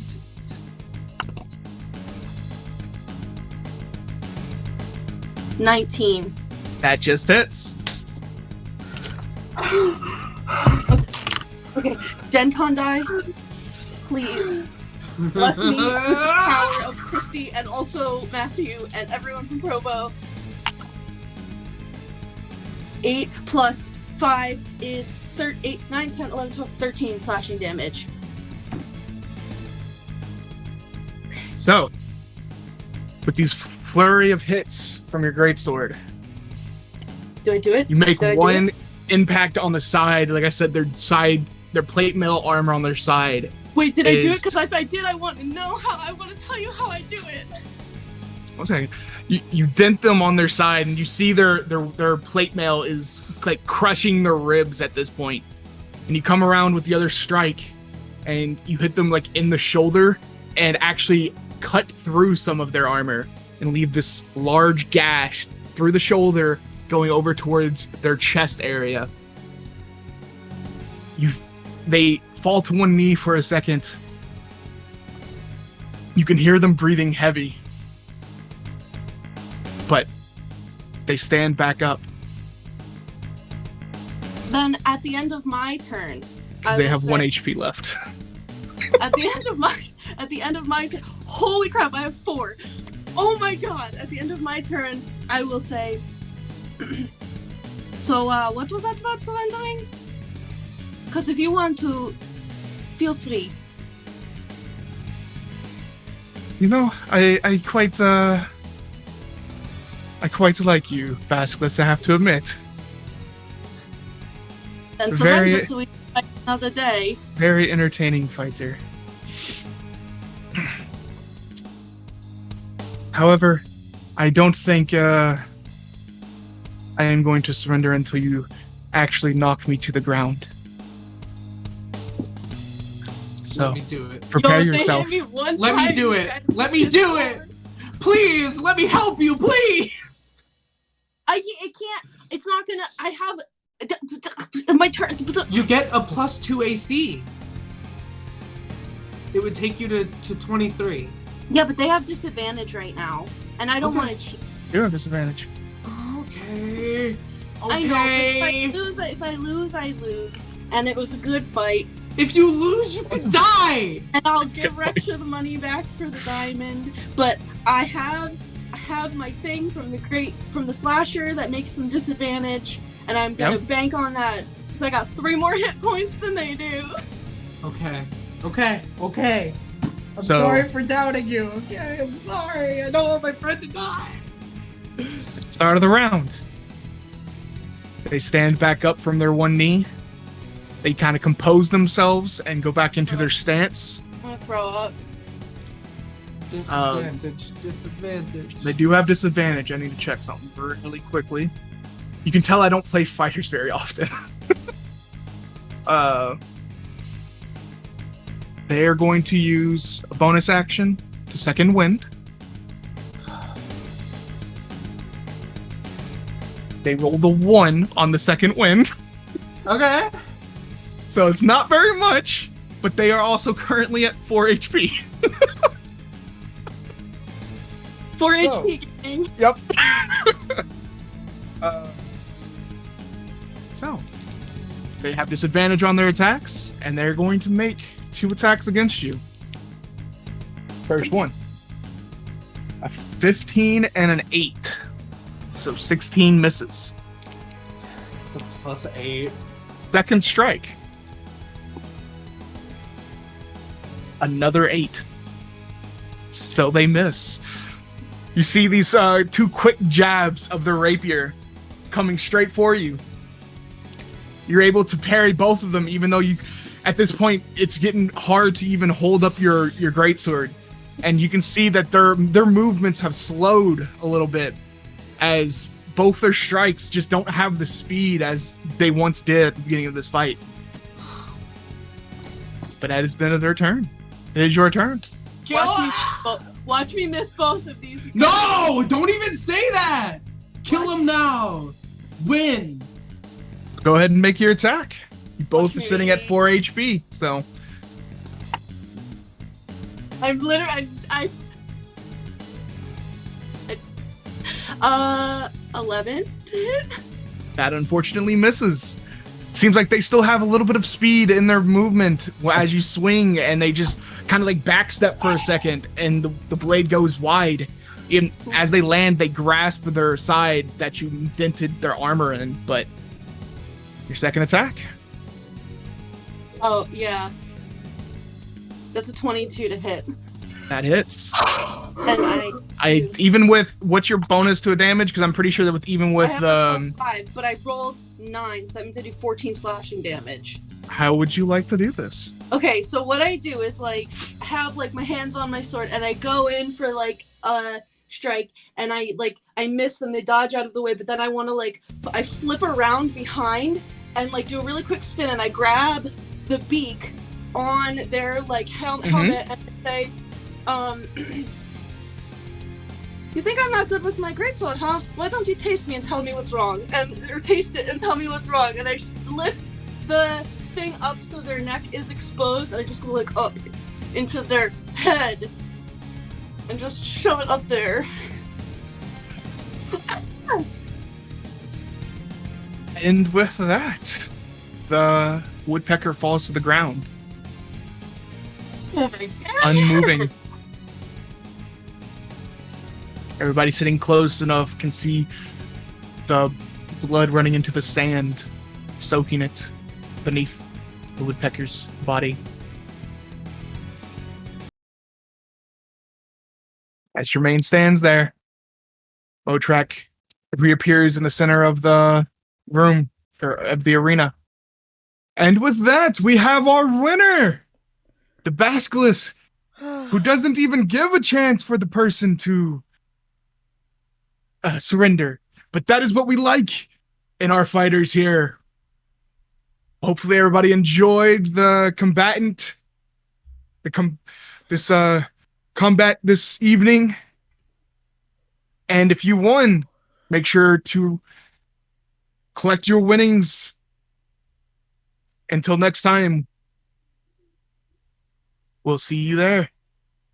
And you see Motrak vanish again. Reksha, Beckett, and Zach, go ahead and make perception checks for me. I'm just- 19. Okay. Okay.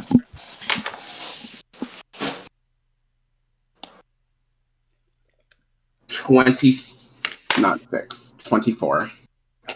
So you all notice, because you all were keeping an eye out for this individual that was that left the room from the back, or that came in, talked to Motrak, and then left. You see Motrak actually, when he vanishes in the center of the ring, appears over by the table, or over by the bar. And you see him disappear into that back room also. Is it within 90 feet? Yeah, Can I cast Hunter's Mark on him? sure. And Okay. that's no save or anything, right? Nope. So you mark him with Hunter's Mark. And he disappears into the whatever is back there. So, Tremayne, you're standing in the center of the arena. You see the portcullis behind you opens up for you to go back into your room. The other portcullis also raises, and two individuals come out, grab the body of the woodpecker, and Wait. take them back. As I was ending this person's whole life, Mhm. that I maybe as their body was like falling or like whatever, Yeah. or like they like kick their helmet up a little and like try Yeah, to you see could what's bend there. down and look at them if you wanted to. Yeah. So you lift the top part of their beak, opens up, and the bottom part is still attached to the bottom of their helmet. Mm-hmm. But as you lift up, you see a green-eyed, freckled face, red-haired, feminine figure laying there. It's not Ali Fane, right? No, Okay. you've never noticed this person before, or like you don't think you've ever seen this person. So, but they're laying there. You can see like some blood coming out of their mouth and stuff like that. But yeah. I go back to the little room where I get out of my armor Yeah. and I bandage up the various gashed, bleeding wounds. So everybody else is waiting for Tremayne to come back. It's going to take Tremayne a little bit because it takes a while to take off plate mail. So Can Reksha go back? Like, since she's allowed one person. I mean, No, if okay. Reksha wants to, he can. Oh. That's Yeah. whether you up to Reksha or not. I'll Zach go would suggest and maybe go check on her. She looks Yeah. pretty beat up. help her Okay. patch up. Yeah, help her take it out. Alright, Like so a you make dog. your way back there, and there is a guard standing like to the entrance to go down to these like underground like rooms. But you went down there before with Tremayne, he knows that you're kind of an assistant or whatever you may be to her. So you make your way down, knock on the door, get let in, and you see Tremayne there slowly taking off her armor, looking really bad. Okay. Can you get this buckle that's like at the back? Like this arm, like I can't even lift it the whole way. Like I think I might have dislocated my shoulder a little bit. I got you. Yes. I'll help her take off her armor, Okay. and we'll probably just pop a nice, I don't know, 2nd level cure wounds. So go ahead and roll those 2d8, correct? I believe. Yeah, 7. Okay, so you gain that HP back. Hey, But that will cut down the time to take the plate off and put your other armor back on. I don't remember what you were wearing down there. So a tunic. okay, so you weren't even wearing any armor. Gotcha. So you Yeah. take off the armor and Yeah. take off the armor. So it takes about half the time to take it off. So is there anybody else up top while you're waiting for them to do that, doing anything? You're gonna go collect your winnings, of course, but Yeah. outside of that. Just to Dumka, I will say, did you notice that man? He went back the same direction that man went. No, I did not notice in the man. I was a little bit on edge. I was wondering if I needed to help Tremayne, but It was very No, no, close. no. It was very close. No, so when Zach came down, told us about the first man that he saw, I saw the announcer, I don't know his name, go back into the same room as him. I'm not sure if there's any connection other than the fact that we saw them talking, but I wasn't sure if the first man that Zach saw was going to come back out, so I actually used a bit of magic that will make it easier for me to track him. The announcer. They might be together. That was kind of my thought process. alright. Okay, alright. It's only up for an hour. So we need to do something. If we let it fizzle out and just not do anything about it, it's fine. But I thought it was better to do it than to not. Tremayne needs some time to recover, but if she stays down there and tends to her wounds, that would help remove her from being connected to this at all because she was busy fighting. So,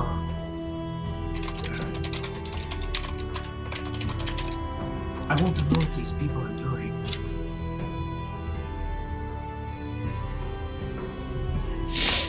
I think that there might be other opportunities to figure out what they're doing. Okay. Maybe. That's a prediction. It's not something that I can say for sure. But I just wanted there to be the opportunity now if we wanted to. I should have used a bit more power behind it. I could have done it for longer. No, it's all right. You've done more than it's been expected of you. You've given us an asset that we did not have. Where's my brother? Are you still down here? I would have made my way back down after I told Reksha to check on Tremayne. So I'd probably just be like watching the two of you talk, waiting. You probably would have heard what I said then. Yeah. Okay. Why don't we take a little bit of time? Let's get our coin. Yeah. I got Reksha's ticket, so I'm And- gonna grab his coin too. All right. Let's get paid, and then Reksha can. Actually, I'll cast a message to where I think you're past the portcullis and try and connect with Tremayne. Okay. Hey, killer. How's it going? Reksha tending to your wounds. Yeah. Shove the rope back into place. Oh god. You hear a pop? Like, oh. Painful. Yep. Fine. Hard to Wait. breathe. You take your time, okay? We're just going to get our coin, and you take your time. Oh yeah, no, I mean it only takes like 2 minutes to get this armor off when you have a friend, so I mean rest. I'm really proud of you. You're amazing.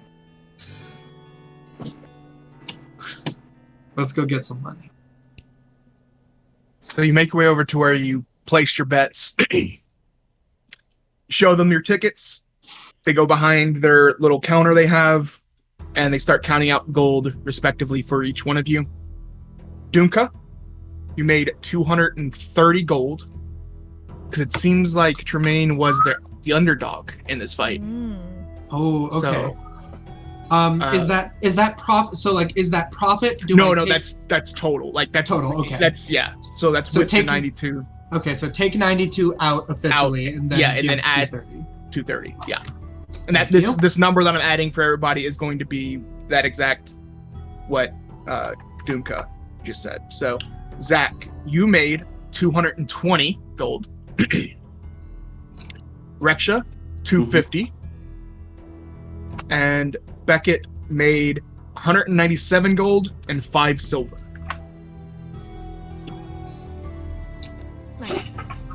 All right. Not a bad day's work. And Tremayne is probably going to get a lot more. I thought Tremayne doesn't get paid. I don't for think this, so. I think it from goes that. to more debt, honey. Well, I mean, it goes to the debt, but I meant, like, you know what I mean? Like, there's a chunk. And as you are going up to collect money, you actually notice that not many other people are going up there to collect winners. Seems like everybody didn't bet. No one really bet on the underdog in this fight and thought that the woodpecker was going to win. Just taking my, like, little coin purse of winnings and kind of spinning it around, just kind of like, you know, that is how it goes sometimes. But you all wait for, go back to the table, wait for Tremayne and Reksha to appear from their changing room, and they eventually do. You all meet up back at the table, and the adventure's yours. What would you all like to do?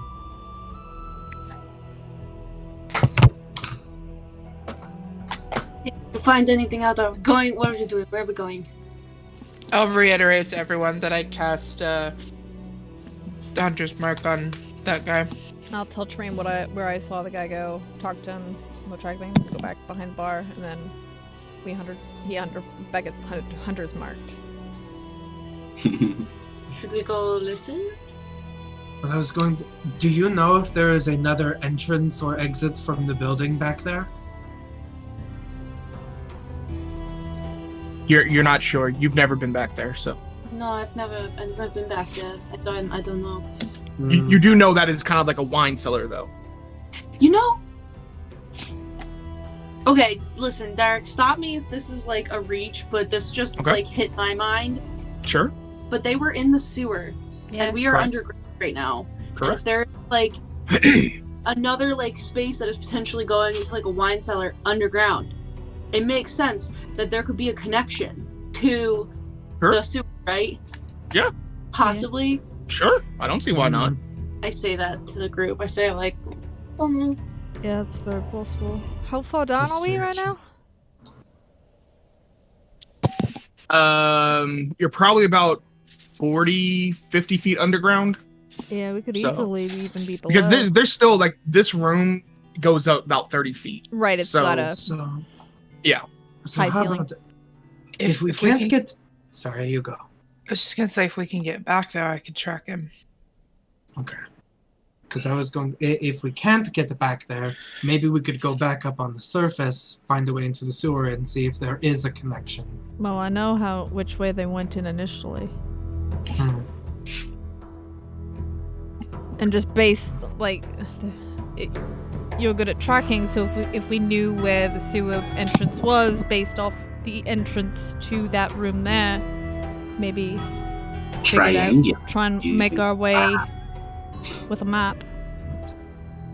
But we don't want Tremayne to get connected to this at all. That's true. I can be very stealthy. I'm not wearing armor right now.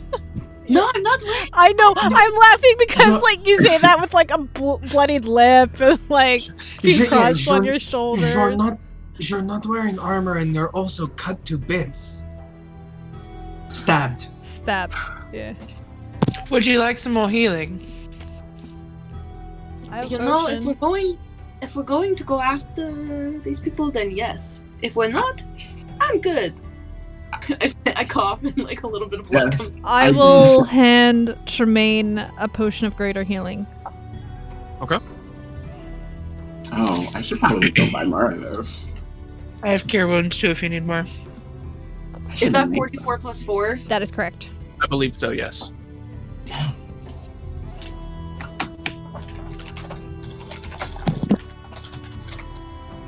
Ooh. That is something that you could do in your downtime if you wanted to make potions.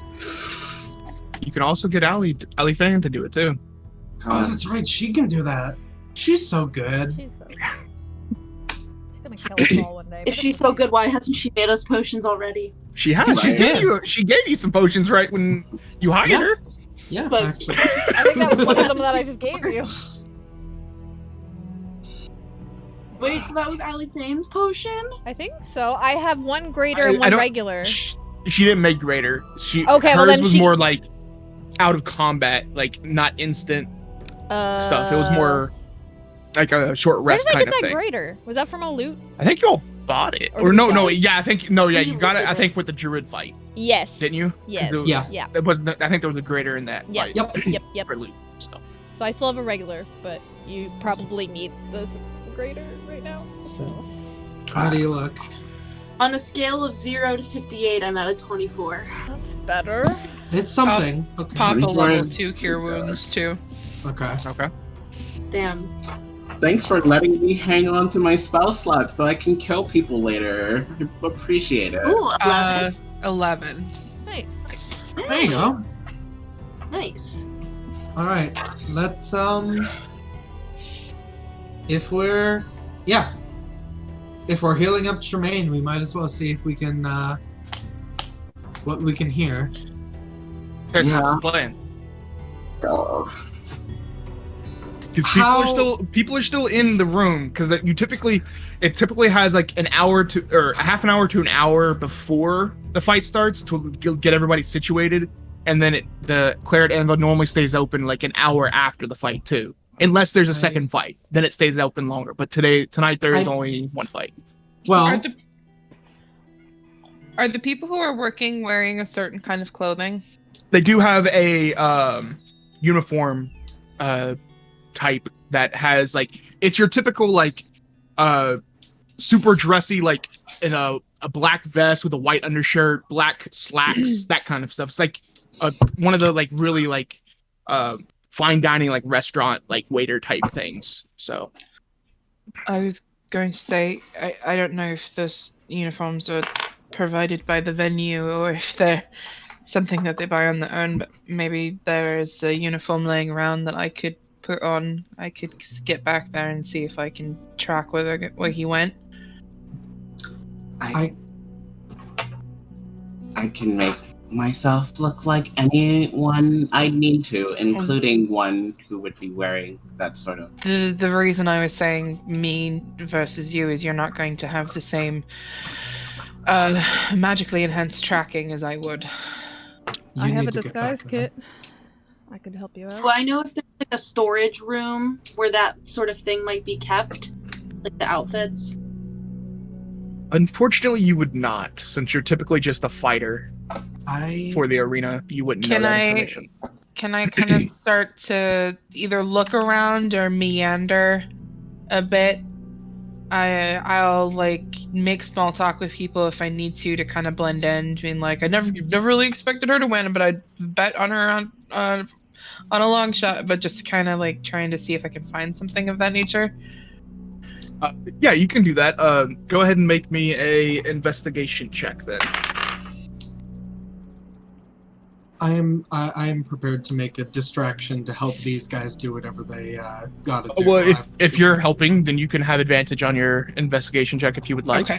Because Dumka's just going to be like, you know, I won big today, so I know there was a lot of people that were not the same, so if you would like to drown your sorrows, or if you did bet on the winner tonight, you can join me in celebration. I will get a round of whiskey for anyone who wants to drink.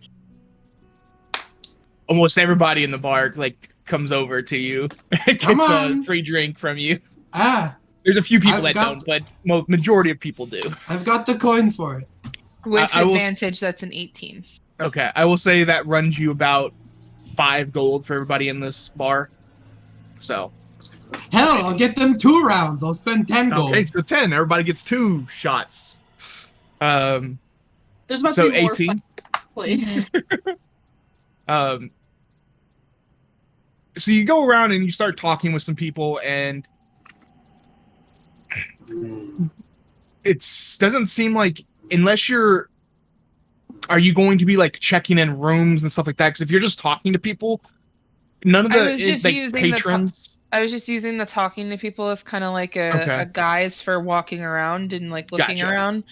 If going into a room, like if the room is very obviously not something that is open to the public, I'm not going to go into it.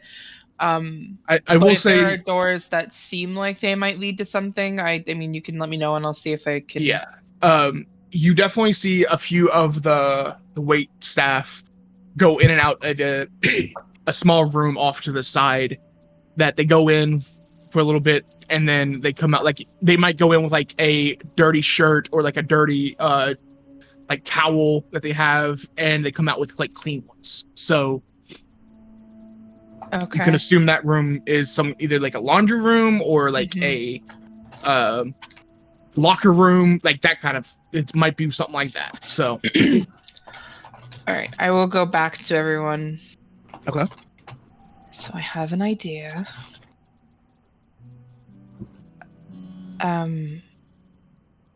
It looks like there might be some sort of locker room or maybe a place where fresh linens are kept. I'll point out the door. If I could, I could go into that room under the guise that I'm late, or that I just act the bumbling fool, so to speak. See if I can get a uniform off of someone.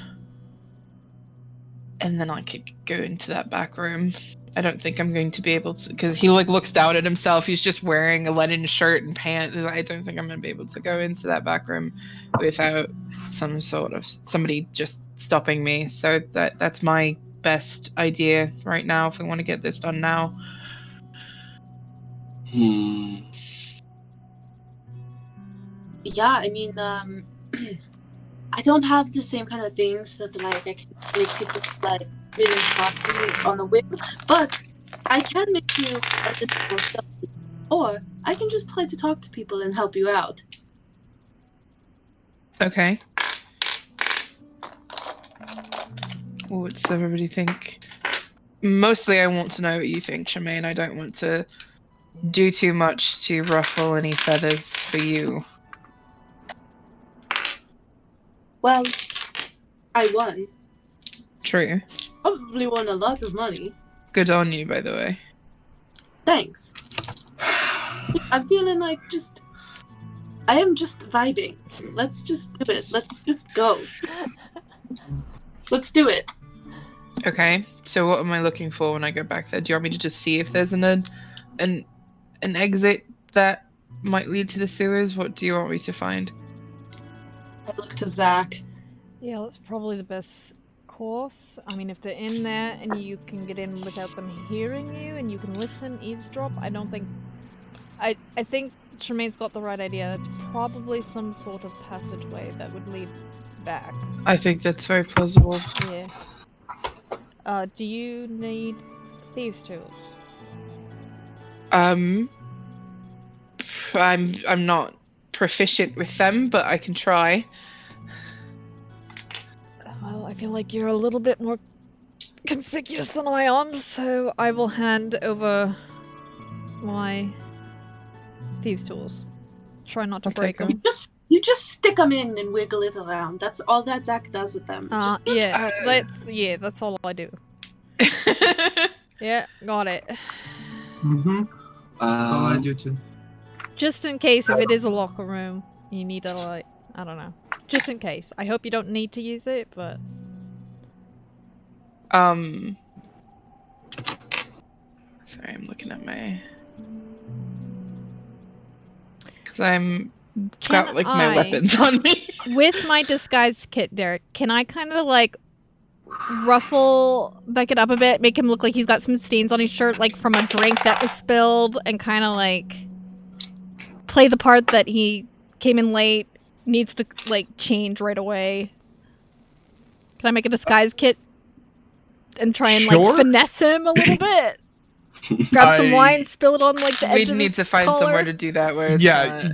You might want to, like, maybe go into, like, the bathroom or something like that and do that. They're not out here in, like, the open area, but... Yes. Yeah, you could do that. Okay. You could just spill a drink on him. Yeah, you could. I would But also... then again, that would also draw attention. That might depend on how loud it is, and then they see... True. I want to That's be, fair. be subtle. I want to be stealthy. Okay. If I need to roll a sleight of hand or stealth or disguise kit roll, you let me know Well, what I need to roll. I would say if you all just go into, like, the restroom area, Okay. you all can do it in there, and all you have to do is make your disguise kit check. Okay. Let's do a charisma one. Charisma? Because you're doing, like, a deception kind of thing. So yeah, disguise kit charisma check. So add your charisma plus your proficiency bonus to your roll.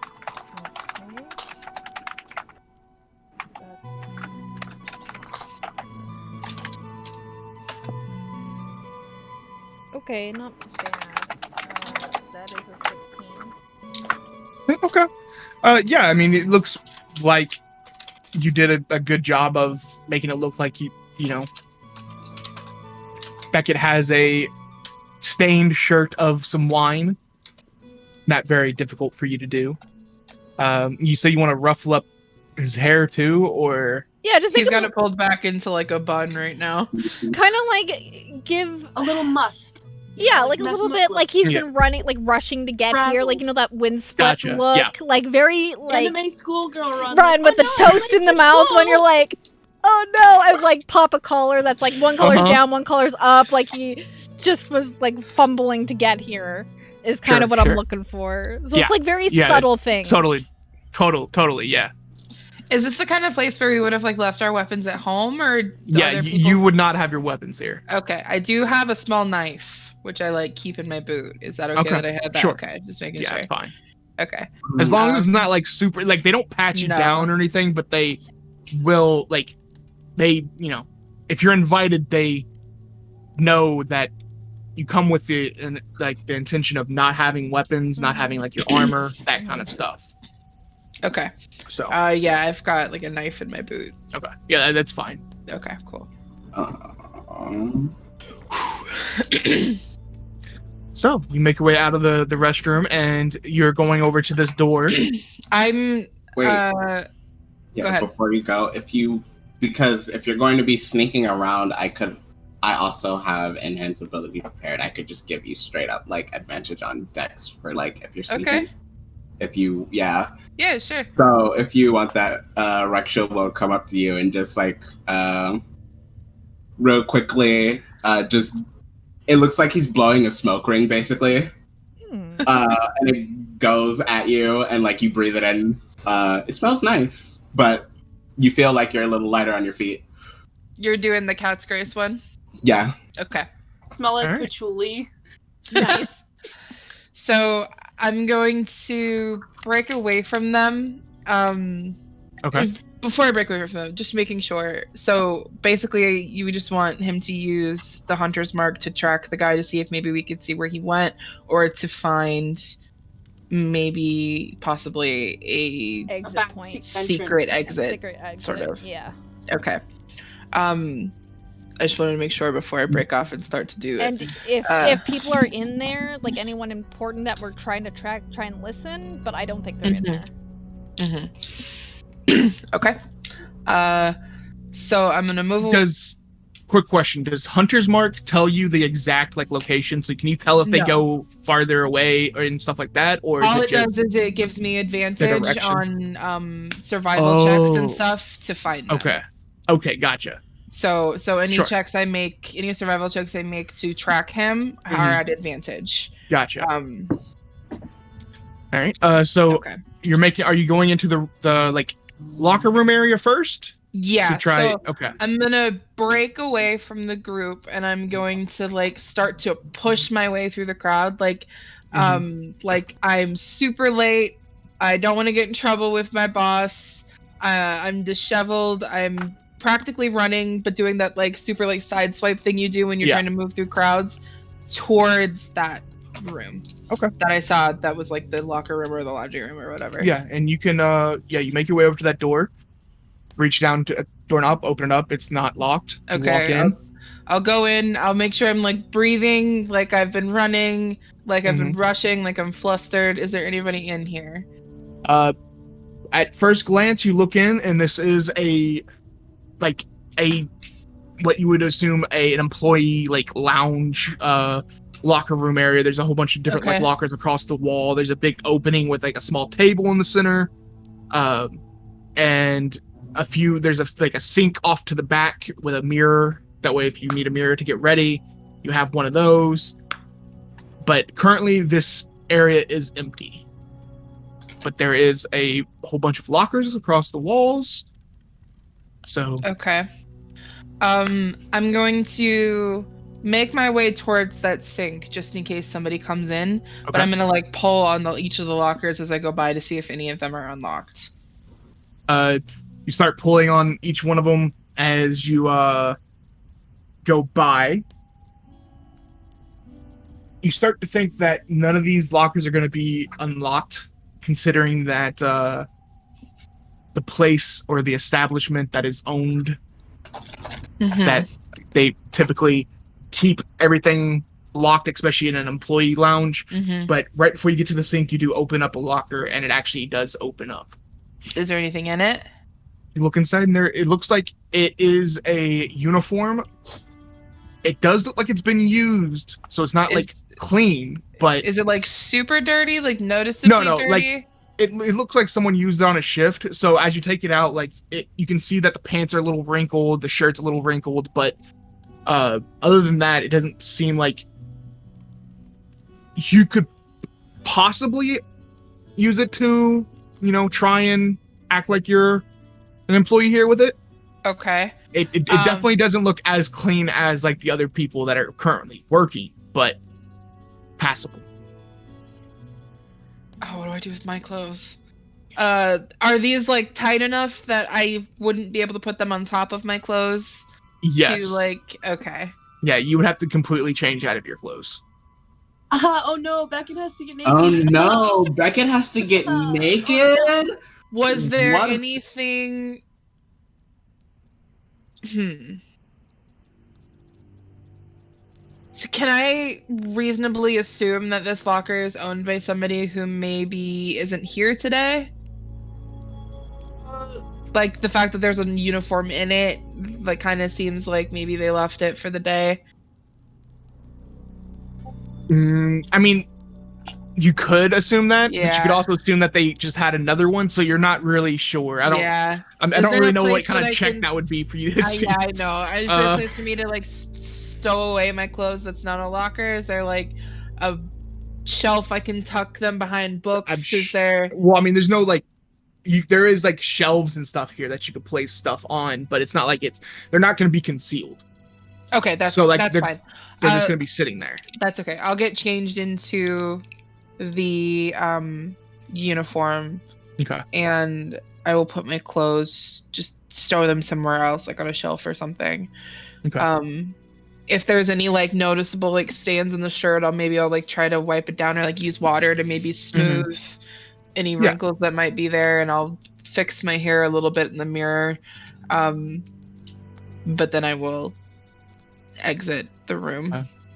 So as you exit the room, you enter the wide open area. People are talking, having some drinks before the Claret Anvil closes, and making your way. Did we see any? So we saw staff going through that back door. Were they going back there with like dishes? Yeah, because Tremayne said it was a wine cellar type thing. Okay, so like, did we see where anybody was bringing like used glasses? There is an opposite door on the opposite side of the bar that they go in with like dirty dishes and stuff like that. That looks, you can surmise that that's probably the kitchen area since this is the wine cellar. Okay. Yeah. I'll try to hold myself the same way that maybe staff has been holding myself, just kind of putting on a more professional air, and I will go through that door. Okay. What I want you to do, since you're trying to put up a front for this, I'm going to have you make a charisma stealth check. Okay. Can I assist? How are you assisting? So any like wait staff that are walking around after we see Beckett come out, like that are near that area, I'm trying to like stop them. Okay. And I just want to like, I don't know, I'm just like acting like, well, I just want to act like kind of drunk and like a little like rowdy, and I'm gonna be like talking to them.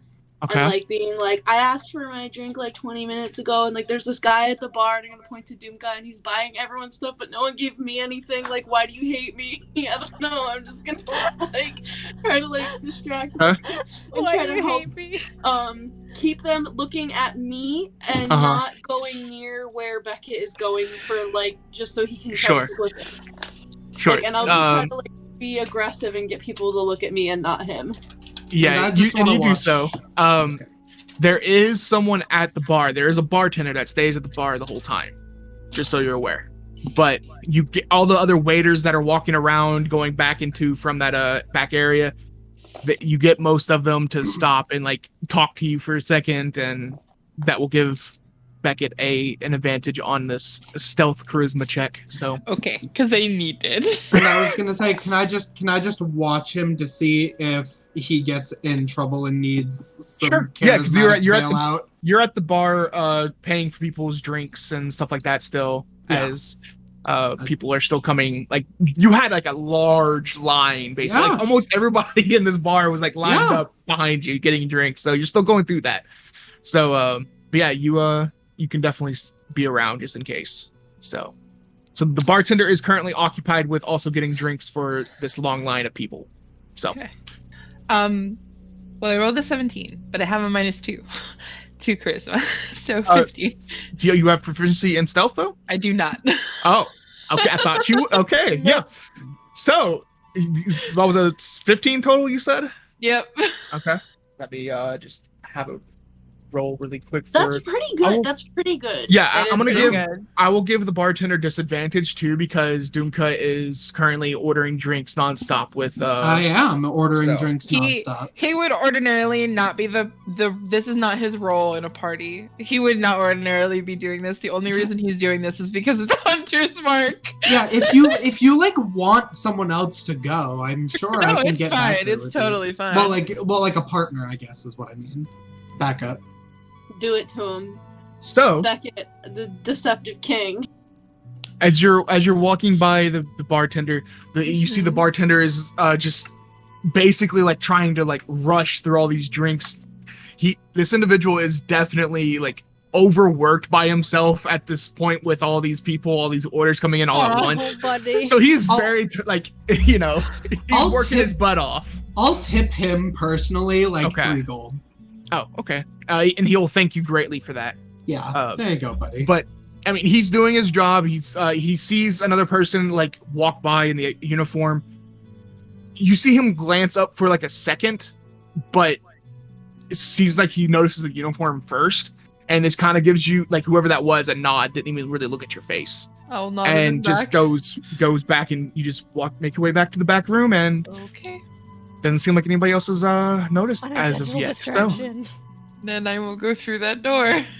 Yeah, you make your way back, and this is there's a short staircase, no railings, no anything, that just goes down into a probably about like 5 foot length staircase that goes down into the smaller area where you see a couple of different like large wine barrels or whiskey barrels, depending on what the type of alcohol there is.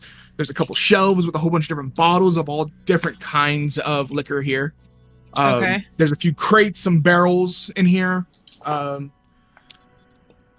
mean, it looks like the room is well kept. Nothing appears to be out of place. Is there anyone in So, here? no, you're the only one currently in the room. And we never saw that guy come out. Nope. So let me ask you this. Okay. So he came out into the arena area Correct. to like close out the fight. Theoretically, there was a lot of blood around, yes? For From Who? just in the arena, from From being oh, in the when pit. he went. Okay, yeah, Yeah. when he sure. I mean, So is you it could- possible he might have tracked some blood through here from his shoes? yeah, it's definitely a possibility. Can I use that thought to maybe see if I can find footsteps? I know it's going to be a little difficult because a lot of traffic comes through here, so I'm kind of trying to use that. Maybe he tracked blood to differentiate his Yeah. footsteps maybe from someone else's. Can I use that to see if it leads anywhere in here? Sure. Yeah, you can definitely do that. This can either be a perception or survival check, so it's up to you. Okay. Survival, I believe. Hold on, let me see. My bonus is the same for both. So yeah, so either Okay. blood or sand. Yeah. I have advantage. Whoo! Good thing I have advantage. One's a 2, but the other one is a 26. Yeah. So or 25. Excuse me. you're taking a look around this room, and you do actually start to see some small like specks of sand that looks like they might have gotten caught in Motrak's shoes when he was Okay. down in the pit. And it leads over to a wall that has a barrel on one side and a box on the other. And it looks like the sand just goes right up to the wall Okay. and then stops. Can I see if there is a way? Can I just like look at the wall, feel around the wall? Mhm. Being careful if there's any like sort of security measures. So like if there's runes or if there's maybe like a trap of some kind. Okay. But see if there is a door there. Yeah, go ahead and make me an investigation check. That's not as good. 13. You're looking around. As you feel in the wall. It's a solid wall. Mhm. You're looking like behind the barrel, behind the box, see if there's anything back there. There's not. You start to feel some of the bricks that are on the wall to see if any of them move. They don't. And yeah, unfortunately, it does seem like the sand led up to the wall. Mhm. But if this wall opens, you're not seeing how it does so. Is there anything around that might look like a trigger of some kind? Like maybe like the stereotypical like move a wine bottle maybe and the door opens? You go across the room, start touching some of the wine bottles. They all all the ones that you've touched seem to move, come off the shelf fine. None of them click, none of them make any noises that seem like it would affect the door or the wall, I should say. And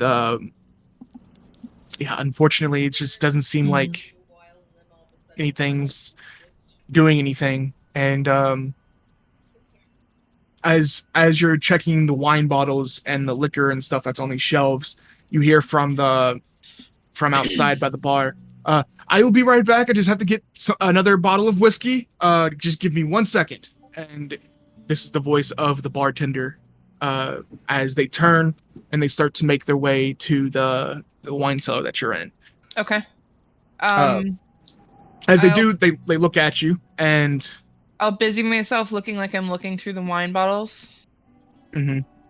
It seems like now that he's gotten a better look at you, he looks... I've never seen you here before. Who are you? Oh, hi. My name is Andrew. Today's my first day. Someone out there asked for red, and I have no idea what to recommend for them. Do you think you could maybe help me? Go ahead and make a deception check for me. Mm-hmm. Go back and go. 12. This individual looks at you for a second. I was not told of anybody new starting today. Wait right here for a second. Sure. And then this bartender walks out of the room, walks back up the little 5-foot staircase, and... Could I maybe follow not closely, but to see if I can slip away? Sure. You can make a stealth check if you would like. As this individual walks away. So you said he's going up the stairs? He's going up the stairs, and he's like, this is just a 5-foot staircase going right back up to where the bar was. Uh-huh. He goes back out, and Dumka, you see him reappear. I'm sorry, everybody. This will just take another moment. I'll be right back. And you see him walk over into the direction of a bouncer that you've seen multiple times here. Goes by the name of Androx. And he's walking in the direction of that individual. I'm gonna slip up the stairs. Okay, make a stealth check for me. You have advantage. Yes, I do. Okay. Oh, wow. They were both 16 plus 3, so 19. I rolled 2 16s. 19.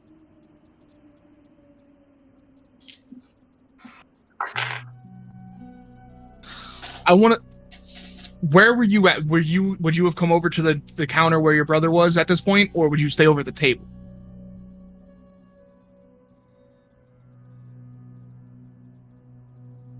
Okay, so yeah, that's what I was getting. Because if you were at the table still, you wouldn't have even noticed this. Okay. No, if you're at the bar, you definitely see the bartender go back into the back where Beckett was, come back out, and then walking over into a direction. Yeah, because he said something to everybody, so...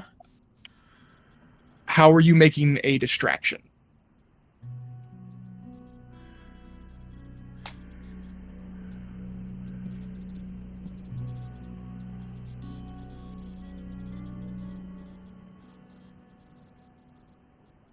Okay.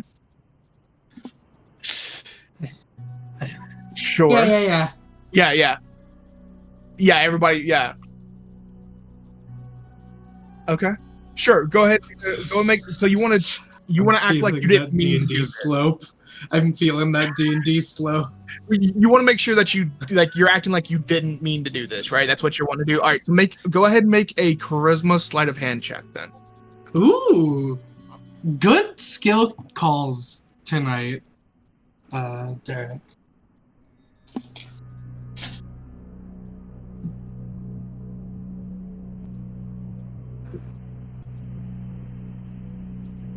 Okay. Okay. So what's the total? Okay. Yeah. Alrighty. So, Dumka, you see your brother kind of awkwardly move and kind of it looked like almost slip, and his arm like elbow just like knocks over almost like a lot of the shot glasses that this bartender had. Is this like infomercial level of like chaos? like oh no, But believable. Yeah, but believable. So what are you doing? I do want to ask a question.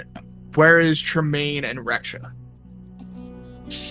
Where would you all have been? I mean, so I already said that I was going to be assisting with like helping Beckett get in. So Okay. I'm So you'd probably be like, around the bar too then? Yeah, because I was probably like talking to all of the waiters. Okay. So I'm like I'm near like the bar near that door. Okay. Reksha? To be honest, I have no idea. Reksha's just in the middle of the crowd, like, huh?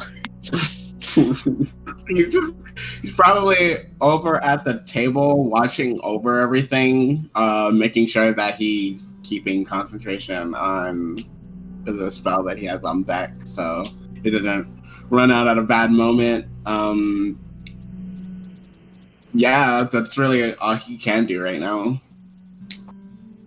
So, well, everybody in the bar hears all these glasses break. Everybody looks over to the counter, and you hear the line of people be like, Oh no! "What the hell?" Oh, Like no! very like you hear them like Everyone beats the shit out of very him. pissed and like Oh, upset that God. all the glasses just got knocked over, and because everybody's still waiting for their drinks, that the individual turns around, sees what like happened, and all the other like waiters and bouncers also see and look over in this direction. You actually see this individual, the bartender, wave over at Androx and like does this like motioning gesture to get him to come over to the bar. So everybody seems like Androx is now making his way over, and so at this moment, Beckett, you said you wanted to try and stealth your way out. Yeah, I wanted to try to get. I'm gonna pull my hair down so it's long. Mm-hmm. Because it's just gonna change my silhouette a little bit and make it maybe harder for them to find me. And as I come up, I want to. Is the bar like just a straight bar? Is it like an L bar? What is it? Yeah, it's a straight bar with like a wine, like a rack of like different kinds of liquor bottles behind it, and then there's a right door and then there's a left door on each side of the like this like where the wine and like liquor and stuff are. So you came out of the right door. And I can exit, so I can exit on either the left or the right could, side of the you bar. could either exit on the right or the left. And which side did he go? The right. Okay, so with my hair down, I want to try to disappear into the crowd. Okay. On the side he didn't go. Okay. Sure. And doing so, I'm also gonna take off because I assume it's basically like a suit. Yeah, like it's a black vest with a white undershirt and black like slacks, basically. I'm gonna take the jacket off, like I'm ducking down so that I'm like a little like a below head level of the crowd, taking off the jacket and maybe starting to unbutton the vest. I'm just trying to change at least a little bit my silhouette and like what I look like, so that when if they're scanning the crowd, they don't immediately catch on and see me. Gotcha. Yeah, that's easy enough to do. So go ahead and make. Did you already make the stealth check? Can't remember. I can't either. Go ahead and make Yeah, the stealth it was check an with advantage. It was Was it a Yeah. 19? Well, the previous one was to like slip out. Do you want me to but- roll? Yeah, I rolled. Did you roll before- normal? Or did you No, roll I with rolled at advantage? advantage. Okay, No, and they it rolled was 216s. Yeah, because I rolled two Okay. 16s and it was 16 plus 3. Okay, so we'll just go with that 19 then. Okay. But as all the people waiting in this line start to like make a commotion, you see some of them leave the line and like come up to the bar and start giving like heated words to Zach and stuff like that. But this gives you cover Mm-hmm. from the eye of the bartender and also Androx that is now making his way over. You make your way out, take off your vest thing to where you only have a white shirt now, Mm-hmm. and mess up your hair, make your way out to the crowd. What's the plan after that? No one's seen you do that now, so now you're out in like where everybody else is. I'm looking for an exit. Well, the exit that you came down with everybody else was right where Androx was, so over to the right. But he's leaving that door now because he's the So one that I'll watched the kind door. of skirt around in the Okay. crowd towards that exit. Yeah. My ultimate goal, I'll just leave my clothes. I don't care. Okay. My ultimate goal is to get around and through the crowd, hopefully behind Androx as he's moving, to get to that door and be able to exit into the street. If I have a place that I can discard the suit jacket and the vest at any point, like a trash can or like behind a table. You could have or... left it behind the bar if you wanted to. I don't want to leave it behind the bar because I don't want there to be the immediate assumption that I've escaped. Okay. That's why I'm Gotcha. carrying it with me. Okay. But if there's any place that I can discard it on the way, I will. Yeah, I If mean, there's not- plenty of like tables you could throw it. Like you could drop it into a chair. Yeah, I'll like because the I'll like chairs drape aren't the like they don't have bars. They're like full back chairs. They're not Okay. like you can't I'll see like through drape the backs up and jacket stuff. over one chair and I'll toss the vest onto another chair, and I will make my way towards that exit. I am going to roll perception check for the bartender with disadvantage to see if they notice you leaving Okay. as you're making your way around the room. Okay. And good thing was at disadvantage because that was a natural 20. So the other one was a 6. So you make your way towards the exit with no one giving you any look or any like stopping you or anything like that. You make your way up the long staircase that kind of like winds back and forth, does that like zigzag staircase kind of thing up to the anvil, and you're free to leave. I'm Yeah, assuming you I'll exit the top. Yeah, I'll just exit out into Okay. the street. Just trying my best to just blend in with the crowd. Yeah, I easy will- enough. I will just start making my way back to the Iron Line. Okay. So, what are the rest of you all doing? Apologizing profusely, handing the Mhm. bartender 20 gold Okay. to like pay for it, and then pay for another round of drinks for the people I pissed off so they don't beat me up and start a fight. Cause like, and then I'm like doing the act of apologizing to Tremayne. Because I'm like, I know you said don't make a mess here. I'm so sorry. It will never happen again. I just slipped. I lost my balance. And I'm just like... Yeah, you slipped. You lost Yeah, your you balance. Okay. Bitch don't know so in the Dark Phoenix. They don't fucking know. The bartender gets back up to the bar, starts to clean up the mess. Some of the other waiters come over and start helping also. And when Androx actually makes it over to the bar, the bartender that you all saw pulls him over to the side and go ahead and make a perception check for if any of you four that want to. I got a 10. 16. Okay. I got a dirty 20. Okay. 3. Okay. Dumka's gotten too into giving everyone drinks. So, Reksha, you hear the bartender explain that I think there is someone trying to play themselves off as a waiter that I've never seen. They said they were supposed to start today, and I was not told of this. And they they were in the wine cellar. You hear Androx reply, I will take a look at it, and thank you for letting me know. Bartender goes back to helping clean up. Androx makes his way into the wine cellar, looks around, comes right back out, pulls the bartender back over. There's no one in there. Did you get I'm gonna come with me.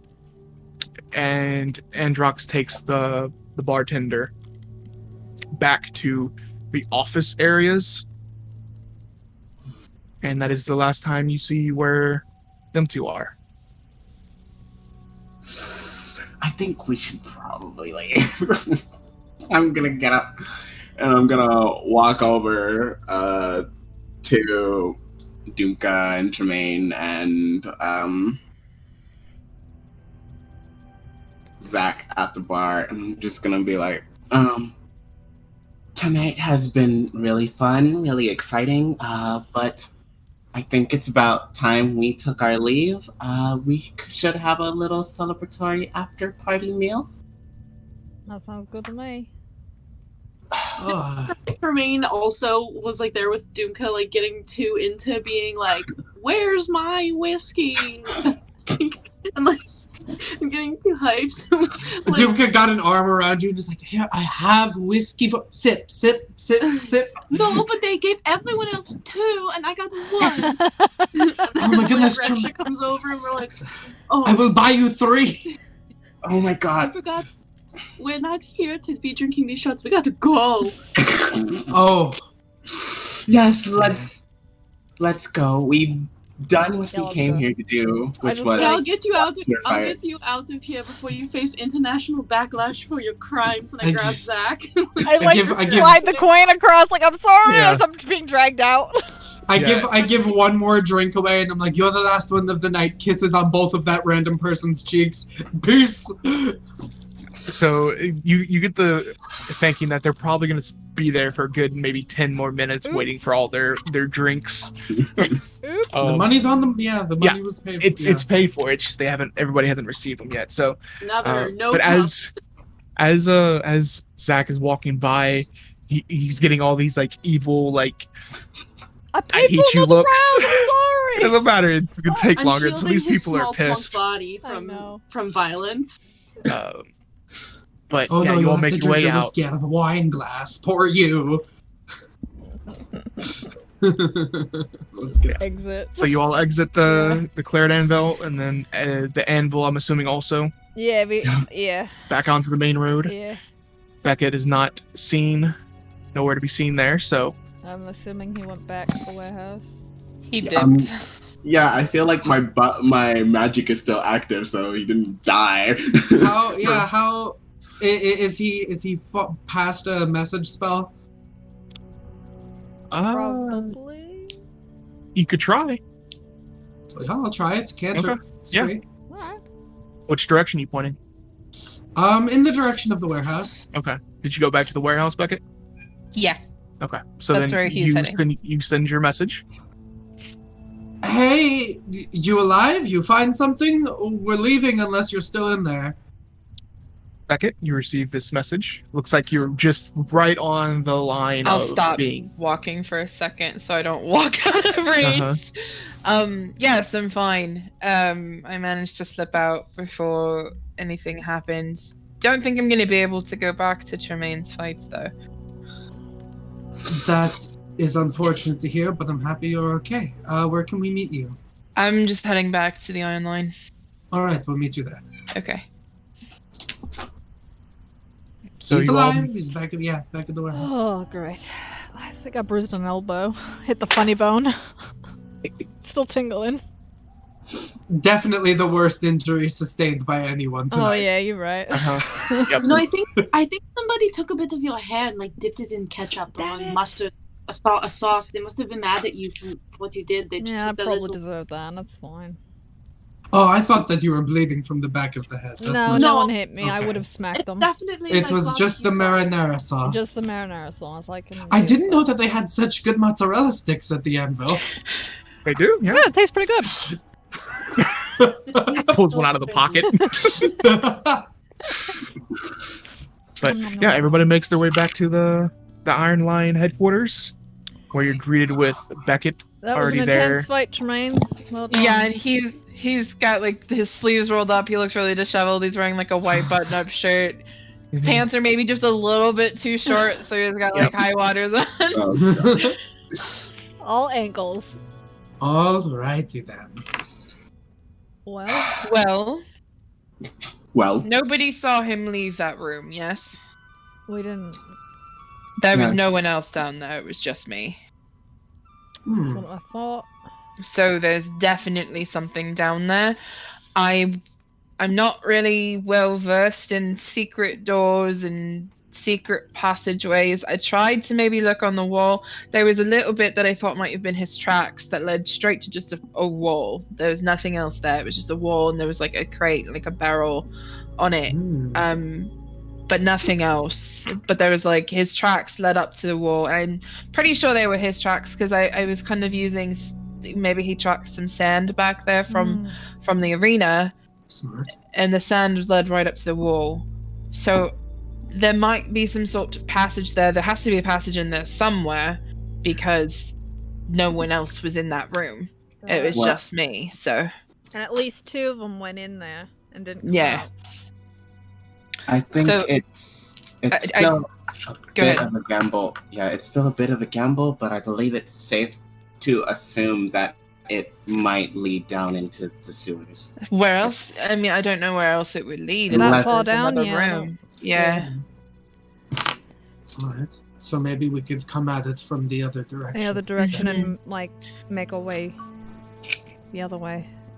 We Is can there also- is there a system in this city similar to systems in regular cities where you can go to like the city municipal and wait in line and pay $20 and get like a blueprint?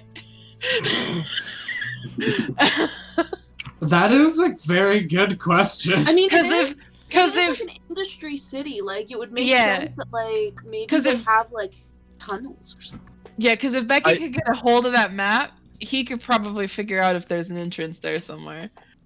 Probably.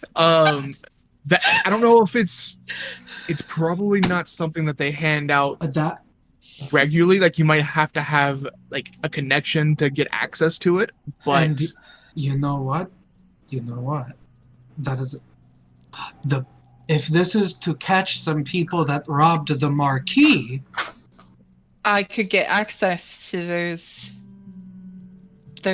maps because with a city like this, I would guess that there's maps of the sewer system somewhere. and I'm sure that the marquee would be able to approve of having those documents released to someone. If I can get a hold of that map, I can easily cross-reference it with a map of the city and maybe see if there's an entrance somewhere. It's not a bad idea. Brother, you could use some of our family name to maybe sway the Marquis a bit, and you've had interaction with him based off the Iron and with the Iron I Line. could go. Right. Yeah, So we it's have really people that we good. could sway him with. What was that, Tremayne? I was gonna say, isn't the Marquis like obsessed with Reksha and just like wants to be around him all the time? I didn't want to He- put he Reksha in that keeps- position, but like he keeps trying to hire Reksha Yeah. because he knows Reksha's a good smith. It's not like you didn't get the sense that he's obsessed with him when you talk to him, but he But, he, like, he likes his Persistent. talents at the forge. Yeah. Yes, I am he's a also businessman. I am a very charismatic person. I can throw family name, I can throw my name. I mean my Yeah. name means something. Just to get a piece of paper, I'm sure we can get it. it's either you or Reksha, I don't. brother. I don't think reading a map of a sewer system is going to be much different than reading any other map, right? Right. I don't. It probably would be easier Probably, because yeah, everything is easier. going to have more exact measurements, so you're going to be able to Yeah, figure no out distance. residentials to worry about. Any like Mhm. new.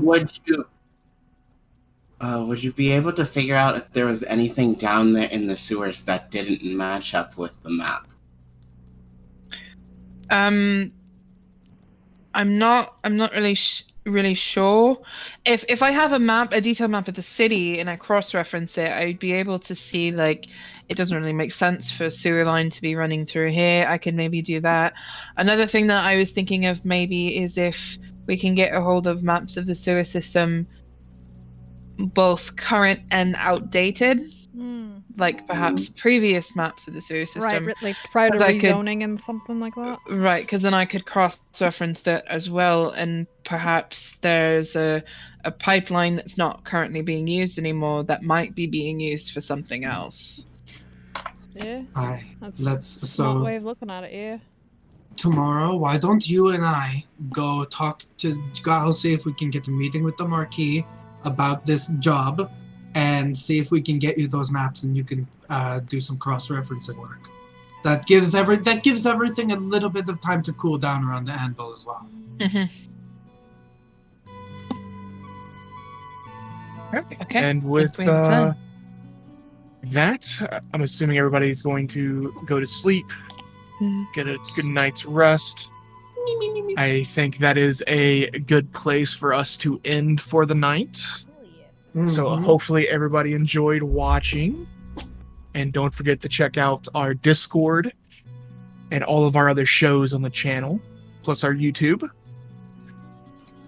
Just in case you've missed any episodes of any of the channels, or any of the shows on the channel. Good place to catch up on them. So, but any last minute announcements? Star Wars I know is back tomorrow. Star Wars is tomorrow. So Don't forget to come check hang out out with me and Kristy. Games. What was that, Vic? Don't forget to check out Little Dragon Core and Cardboard Castle games. Hell Yes. yeah. But if no one else has any announcements, wait. Oh, yes, we found the orange dragon. Found them. You crushed him. Pumpkin What the spice. heck? Oh. Ah! He just was too little. But until next time, don't forget to add your proficiency bonus, and we'll see you then. Love you, bye.